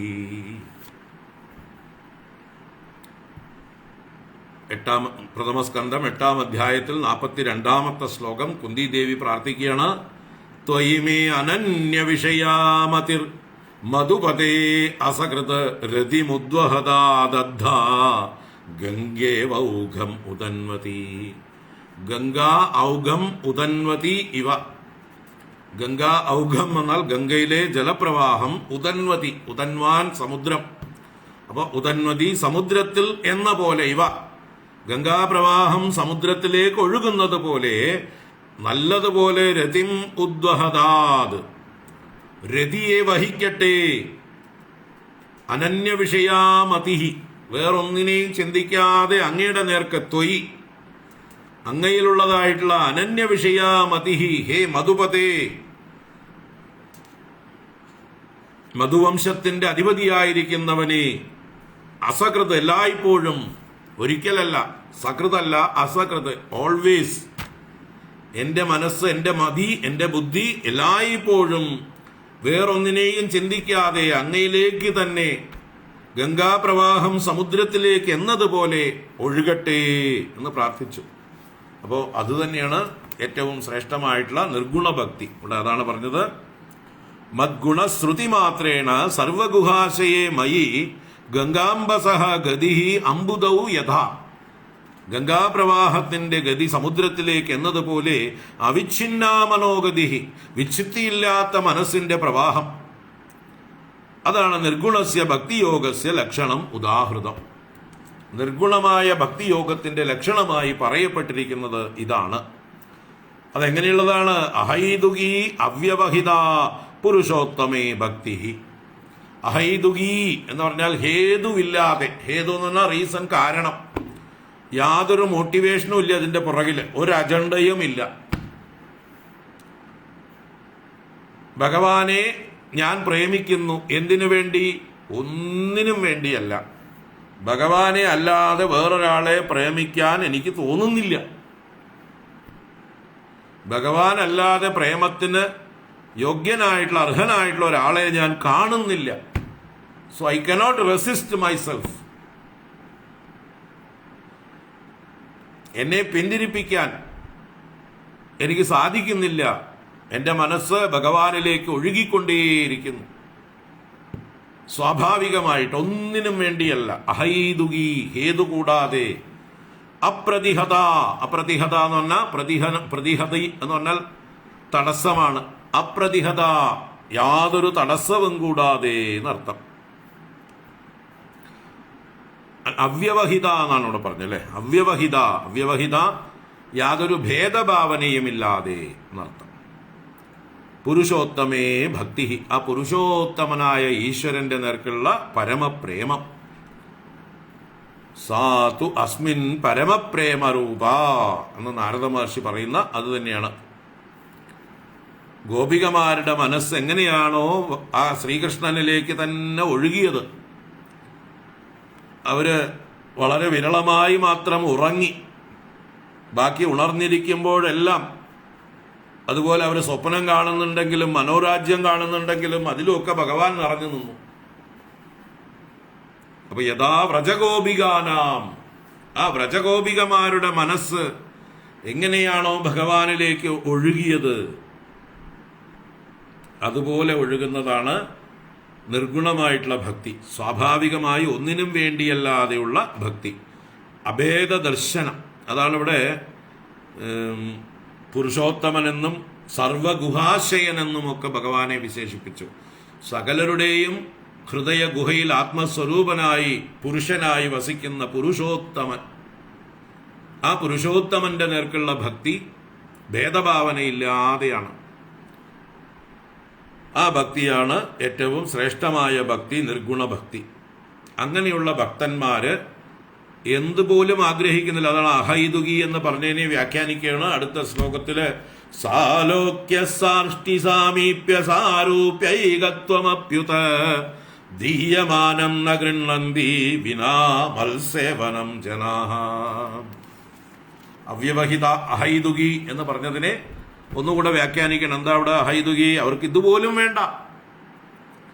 സാലോക്യ സാഷ്ടി സാമീപ്യ സാരൂപ്യ ഏകത്വമപി ഉത ദീയമാനം ന ഗൃഹന്തി വിനാ മത്സേവനം ജനാഃ. മത്സേവനം വിന, എന്റെ സേവനമല്ലാതെ ഞാൻ എന്തു തന്നെ കൊടുത്താലും അവര് ന ഗൃഹന്തി, സ്വീകരിക്കുന്നില്ല, വേണ്ട. ഇപ്പൊ പ്രതിഫല കാംക്ഷയേ ഇല്ല. സാലോക്യം സാഷ്ടി സാമീപ്യം സാരൂപ്യം സായുജ്യം അഥവാ ഏകത്വം, ഇങ്ങനെയുള്ള 5 തരത്തിലുള്ള ഭഗവത് പ്രാപ്തിയുണ്ട്, മുക്തിയുണ്ട്. ഇതൊക്കെ ഭഗവാൻ കൊടുക്കാന്ന് പറഞ്ഞാലും ആഗ്രഹിക്കുന്നില്ല, ഭഗവാൻ പ്രീതിയോടെ കൊടുക്കാന്ന് പറഞ്ഞാലും വേണ്ട. അവർക്ക് ഭഗവാനെ സേവിക്കാൻ മാത്രം അനുവാദം മതി. ഇപ്പൊ ഭഗവാന്റെ ലോകത്തിലുള്ള വാസമാണ്, വൈകുണ്ഠത്തിൽ ചെന്ന് വസിക്കുന്നതാണ് സാലോക്യം. ഒരേ ലോകത്തിൽ വസിക്കുന്നത് സാലോക്യം. അത് കഴിഞ്ഞ് ഭഗവാനെ പോലെയുള്ള ഐശ്വര്യങ്ങളൊക്കെ പ്രാപിക്കുന്നതാണ് സാർഷ്ട്യം. സാർഷ്ട്യമുക്തി എന്ന് പറയും. ഭഗവാന്റെ ഐശ്വര്യമൊക്കെ പ്രാപിക്കുക. ഭഗവാന്റെ സമീപത്തിൽ വസിക്കുന്നത് സാമീപ്യമുക്തി. അതുപോലെ ഭഗവാന്റെ സ്വരൂപം പോലെയുള്ള രൂപം കിട്ടുന്നത് സാരൂപ്യമുക്തി. ഭഗവാനോടുകൂടി ഒന്നായി ചേരുന്നത് സായുജ്യമുക്തി. ഇങ്ങനെയുള്ള 5 മുക്തികളും വേണ്ട ഇങ്ങനെയുള്ള ഭക്തന്മാർക്ക്.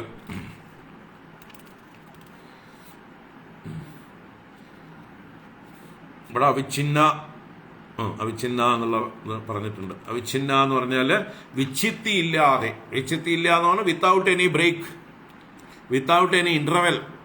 ഒരു നിമിഷം പോലും ഭഗവാനെ പിരിഞ്ഞിരിക്കാൻ അവർക്ക് മനസ്സുകൊണ്ട് സാധിക്കില്ല. മനസ്സുകൊണ്ട് ഭഗവാനെ ഒരു നിമിഷം പോലും മറക്കാനാവില്ല. മറന്നാലല്ലേ ഓർമ്മിക്കേണ്ട ആവശ്യമുള്ളൂ. ഓർക്കേണ്ട കാര്യമില്ല അവർക്ക്, കാരണം മറക്കലില്ല, വിസ്മൃതിയില്ല, ഭഗവത് വിസ്മൃതിയില്ല.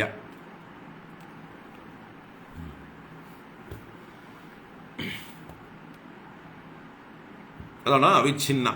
വിച്ഛിത്തി എന്ന് പറഞ്ഞാൽ ബ്രേക്കാണ്, ഇന്റർവെല്ലാണ്, ഗ്യാപ്പാണ് വിച്ഛിത്തി. ഒരു ഗ്യാപ്പുമില്ലാതെ അവരുടെ ഹൃദയം എപ്പോഴും ഭഗവാനെക്കുറിച്ച് മാത്രം ചിന്തിക്കുന്നു. എങ്ങനെയാണ് ഗംഗാപ്രവാഹത്തിന് ബ്രേക്ക് ഉണ്ടോ?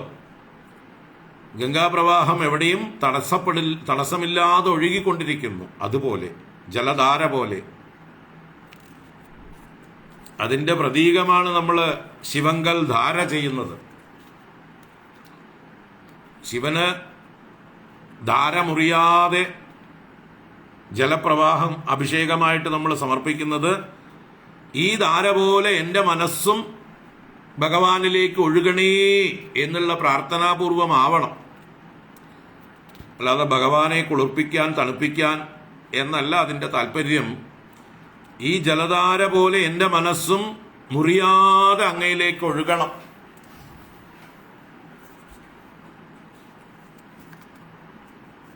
അപ്പൊ അതിനാണ് ധാര എന്നുള്ള ആ ഒരു വഴിപാട് ചെയ്യുമ്പോൾ ആ വെള്ളം കുറയാതെ നോക്കിക്കൊണ്ടിരിക്കണം. ആ ജലധാര ദർഭയിലൂടെ ആ പാത്രത്തിന്റെ മൂട്ടിൽ നിന്ന് ഈ ലിംഗത്തിലേക്ക് ഒഴുകിക്കൊണ്ടിരിക്കുമ്പോൾ ഇടയ്ക്കിടയ്ക്ക് വെള്ളം ഒഴിച്ചുകൊണ്ടേയിരിക്കണം, പറ്റാൻ പാടില്ല. അപ്പൊ മനസ്സെവിടെയുണ്ട്? പാത്രത്തിലുണ്ട്. ആ ധാരാപാത്രത്തിലേക്ക് മനസ്സുണ്ട്. അത് കാലിയായോ, അത് കാലിയായോ, അത് കാലിയായോ, അത് വേഗത്തിൽ ഒഴുകിക്കൊണ്ടേ ഇരിക്കുന്നുണ്ട്. നിമിഷം പ്രതി വെള്ളം കുറഞ്ഞുകൊണ്ടിരിക്കുന്നുണ്ട്. ഞാൻ ചെന്ന് വെള്ളം ഒഴിക്കണം. അപ്പൊ എൻ്റെ കർമ്മങ്ങള് അതിൻ്റെ ഇടയ്ക്ക് ഞാൻ ഓടിച്ചെന്ന് കുറച്ചൊക്കെ ചെയ്തിട്ട് പിന്നെയും തിരിച്ച് എൻ്റെ മനസ്സെവിടെയാണ്? ജലധാരയിലാണ്. ആ ജലധാര പോലെ എൻ്റെ മനസ്സിലെ ചിത്തവൃത്തികൾ ഭഗവാനിലേക്ക് ഒഴുകിക്കൊണ്ടിരിക്കണം എന്നുള്ള പ്രാർത്ഥനയാണ് ഭഗവാന് ശിവങ്കൽ ധാര ചെയ്യുമ്പോൾ നമുക്കുണ്ടാവേണ്ടത്. ആ ധാര പോലെ എൻ്റെ മനസ്സും നിരന്തരം അങ്ങയിലേക്ക് തന്നെ ഒഴുകട്ടെ. അപ്പൊ ഇവിടെ സാലോക്യം അഥവാ ഭഗവാന്റെ ലോകപ്രാപ്തി, വൈകുണ്ഠപ്രാപ്തി, സാഷ്ടി അഥവാ ഐശ്വര്യപ്രാപ്തി, സാമീപ്യം ഭഗവാന്റെ ലോകത്തിൽ ഭഗവാന്റെ അടുത്ത് അസിസ്റ്റന്റായിട്ട് PA ആയിട്ടൊക്കെ സേവനം ചെയ്യുക, പാർഷദന്മാരായി സേവിക്കുക, സാരൂപ്യം ഭഗവാന്റെ രൂപം ലഭിക്കുക, ഏകത്വം അഥവാ സായുജ്യം ഭഗവാനുമായി ഒന്നായിത്തീരുക, ഈ മുക്തികൾ പോലും ഈ ഭക്തന്മാർക്ക് വേണ്ട. അതാണ് നമ്മുടെ മുകുന്ദമാലയിൽ കാണുന്ന കുലശേഖരാഴ്വാരുടെ പ്രാർത്ഥനകൾ. നാഹം വന്ദേ തവ ചരണയോർദ്വന്ദ്വമദ്വന്ദ്വഹേതോ കുംഭീപാകം ഗുരുമപി ഹരേ നാരകം നാപനേതും രമ്യാരാമ മൃദുതനുലതാനന്ദനേനാപിരന്തും ഭാവേ ഭാവേ ഹൃദയ ഭവനേ ഭാവയേയം ഭവന്തം നാസ്താധർമ്മേന വസുനിചയേനൈവ കാമോപഭോഗേ യദ്യദ്ഭവ്യം ഭവതു ഭഗവൻ പൂർവകർമാനുരൂപം ഏതത് പ്രാർത്ഥ്യം മമ ബഹുമതം ജന്മ ജന്മാന്തരേപി ത്വൽപാദാംബോരുഹയുഗഗദാ നിശ്ചലാ ഭക്തിരസ്തു ദിവി വാ ഭുവി വാ മമാസ്തു വാസഃ നരകേ വാ നരകാന്തക പ്രകാമം അവധീരിത ശാരദാരവിന്ദൗ ചരണൗ തേ മരണേപി ചിന്തയാനി. ഇങ്ങനെയുള്ള ശ്ലോകങ്ങൾ, പ്രാർത്ഥനകൾ ഒക്കെ ഇതാണ് സൂചിപ്പിക്കുന്നത്. എനിക്കൊന്നും വേണ്ട, എനിക്ക് എവിടെയാണെങ്കിലും എൻ്റെ കർമ്മഫലം ഞാൻ അനുഭവിച്ചുകൊണ്ട് കഴിഞ്ഞോളാം. അത് ദേവലോകത്തിലോ ഭൂമിയിലോ നരകത്തിലോ ആയിക്കോട്ടെ എൻ്റെ വാസം. I don't want to change it. I won't complaint about it. എനിക്ക് ഒരു കംപ്ലൈൻറ്റും ഇല്ല, ഒരു മാറ്റത്തിനായിക്കൊണ്ട് ഞാൻ അപേക്ഷിക്കുന്നുമില്ല. അങ്ങയുടെ ഇച്ഛ പോലെ എവിടെ വേണമെങ്കിലും എന്നെ കൊണ്ടിട്ടുള്ളൂ, ഏത് പാതാളത്തിൽ വേണമെങ്കിലും ഇട്ടോളൂ. പക്ഷെ ഒരൊറ്റ പ്രാർത്ഥനയേ ഉള്ളൂ, ഏതവസ്ഥയിലും അങ്ങയെ ഞാൻ മറക്കാതിരിക്കണം. അവിസ്മൃതിസ്ത്വച്ചരണാരവിന്ദേ ഭവേ ഭവേ മേസ്തു ഭവത് പ്രസാദാത്. അങ്ങയുടെ പ്രസാദം കൊണ്ട്, അനുഗ്രഹം കൊണ്ട് എൻ്റെ ജന്മജന്മാന്തരങ്ങളിലും ഏതവസ്ഥയിലും അങ്ങയെക്കുറിച്ചിട്ടുള്ള വിസ്മൃതി എന്നെ ബാധിക്കരുത്. അവിസ്മൃതി, എനിക്ക് അവിസ്മൃതിയാണ് വേണ്ടത്. ഞാൻ മറക്കരുത് അങ്ങയെ. അപ്പൊ അതാണ് ഈ ഭക്തന്മാരുടെ പ്രാർത്ഥന. തസ്മിൻ വിസ്മരണേ പരമവ്യാകുലത എന്ന് നാരദ മഹർഷി പറയും.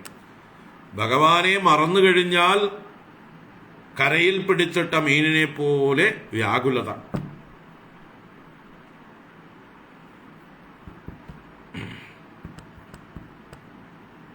തദർപ്പിത അഖിലാചാരത തസ്മിൻ വിസ്മരണേ പരമവ്യാകുലത. തദർപ്പിത അഖിലാചാരത, എന്തെങ്കിലും ചെയ്യുന്നുണ്ടെങ്കിൽ തന്നെ എല്ലാം ഭഗവാൻ അർപ്പിച്ചുകൊണ്ടുള്ള പ്രവൃത്തി. ഭഗവാനെ വിസ്മരിച്ചു കഴിഞ്ഞാൽ അത് കരയിൽ പിടിച്ചിട്ട മീനിനെ പോലെ, ശ്വാസം കിട്ടാതെ പിടയ്ക്കുന്നത് പോലെ ഒരു നിമിഷം പോലും ഭഗവാനെ പിരിയാൻ സാധിക്കുകയില്ല. അപ്പം ഇങ്ങനെയുള്ള ഭക്തിയാണ് ഏറ്റവും ശ്രേഷ്ഠമായിട്ടുള്ള ഭക്തി, നിർഗുണ ഭക്തി എന്നതിനെ പറയുന്നു. ഇതിനെക്കുറിച്ച് കൂടുതൽ ഇനി വിസ്തരിക്കുന്നുണ്ട്, നമുക്ക് നാളെ തുടരാം. സയേവ ഭക്തിയോഗാഖ്യഃ ആത്യന്തിക ഉദാഹൃതഃ യേനാദിവ്രജ്യ ത്രിഗുണം ഉപപദ്യത്തെ. അപ്പോൾ സയേവ ഭക്തിയോഗാഖ്യഃ ആത്യന്തികഃ ഉദാഹൃതഃ, ഭക്തിയോഗം എന്ന പേരോടുകൂടിയ അത് തന്നെയാണ് സയേവ ആത്യന്തിക, പരമോത്കൃഷ്ടം, ആത്യന്തികം, ഏറ്റവും ശ്രേഷ്ഠമായത് എന്ന് ഉദാഹൃത പറയപ്പെട്ടിരിക്കുന്നു. ഏതൊന്നിനാൽ ത്രിഗുണം അതിവ്രജ്യ, 3 ഗുണങ്ങളെയും അതിക്രമിച്ചിട്ട്, സത്വം രജസ് തമസ് എന്നുള്ള 3 ഗുണങ്ങളെ അതിക്രമിച്ച് മദ്ഭാവായ ഉപപദ്യത്തെ, മദ്ഭാവായ എന്റെ ഭാവത്തെ പ്രാപിക്കുവാൻ, ഈശ്വര ഭാവത്തെ, ബ്രഹ്മഭാവത്തെ പ്രാപിക്കുവാൻ യോഗ്യനായി ഭവിക്കുന്നു. ഈ ഭക്തിയോഗത്തിന്റെ വൈശിഷ്ട്യമാണ് നമ്മളെ പരമപദത്തിലേക്ക്, വൈകുണ്ഠത്തിലേക്ക് അഥവാ ഭഗവത് സ്വരൂപത്തിലേക്ക് എത്തിക്കുന്നു എന്നർത്ഥം. അപ്പൊ ഇനി ആ ഭക്തി വർദ്ധിക്കുവാനുള്ള സാധനകളെയാണ് അടുത്ത 15 മുതൽ 19 വരെയുള്ള 5 ശ്ലോകങ്ങൾ കൊണ്ട് വർണ്ണിക്കുന്നത്. നാളെ കാണാം. നാളെ 11 മണിക്ക് തന്നെയാണ് ക്ലാസ്. നാളെ എന്താ, 3-ാം തീയതി. അതെ,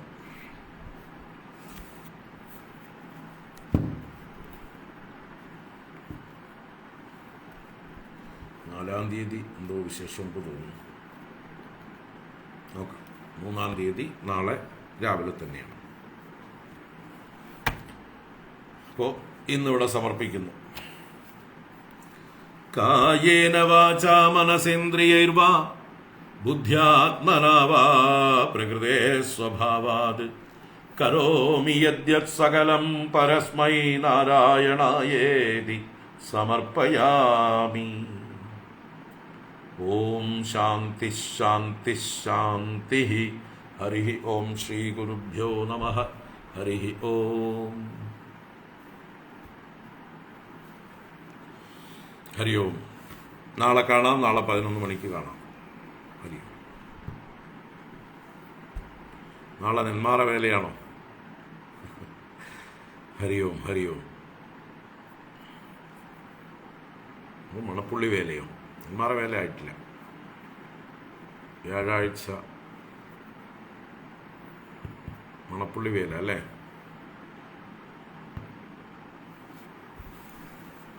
പാലക്കാട് നഗരത്തിലുള്ള ഒരു ക്ഷേത്രത്തിലെ വേലയാണ് നാളെ.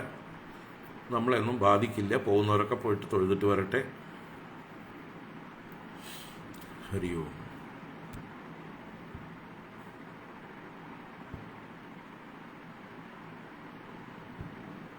എല്ലാവർക്കും ശുഭരാത്രി. ഇന്ന് സുഖമായി ഉറങ്ങിക്കോളൂ എല്ലാവരും. സുഖനിദ്ര.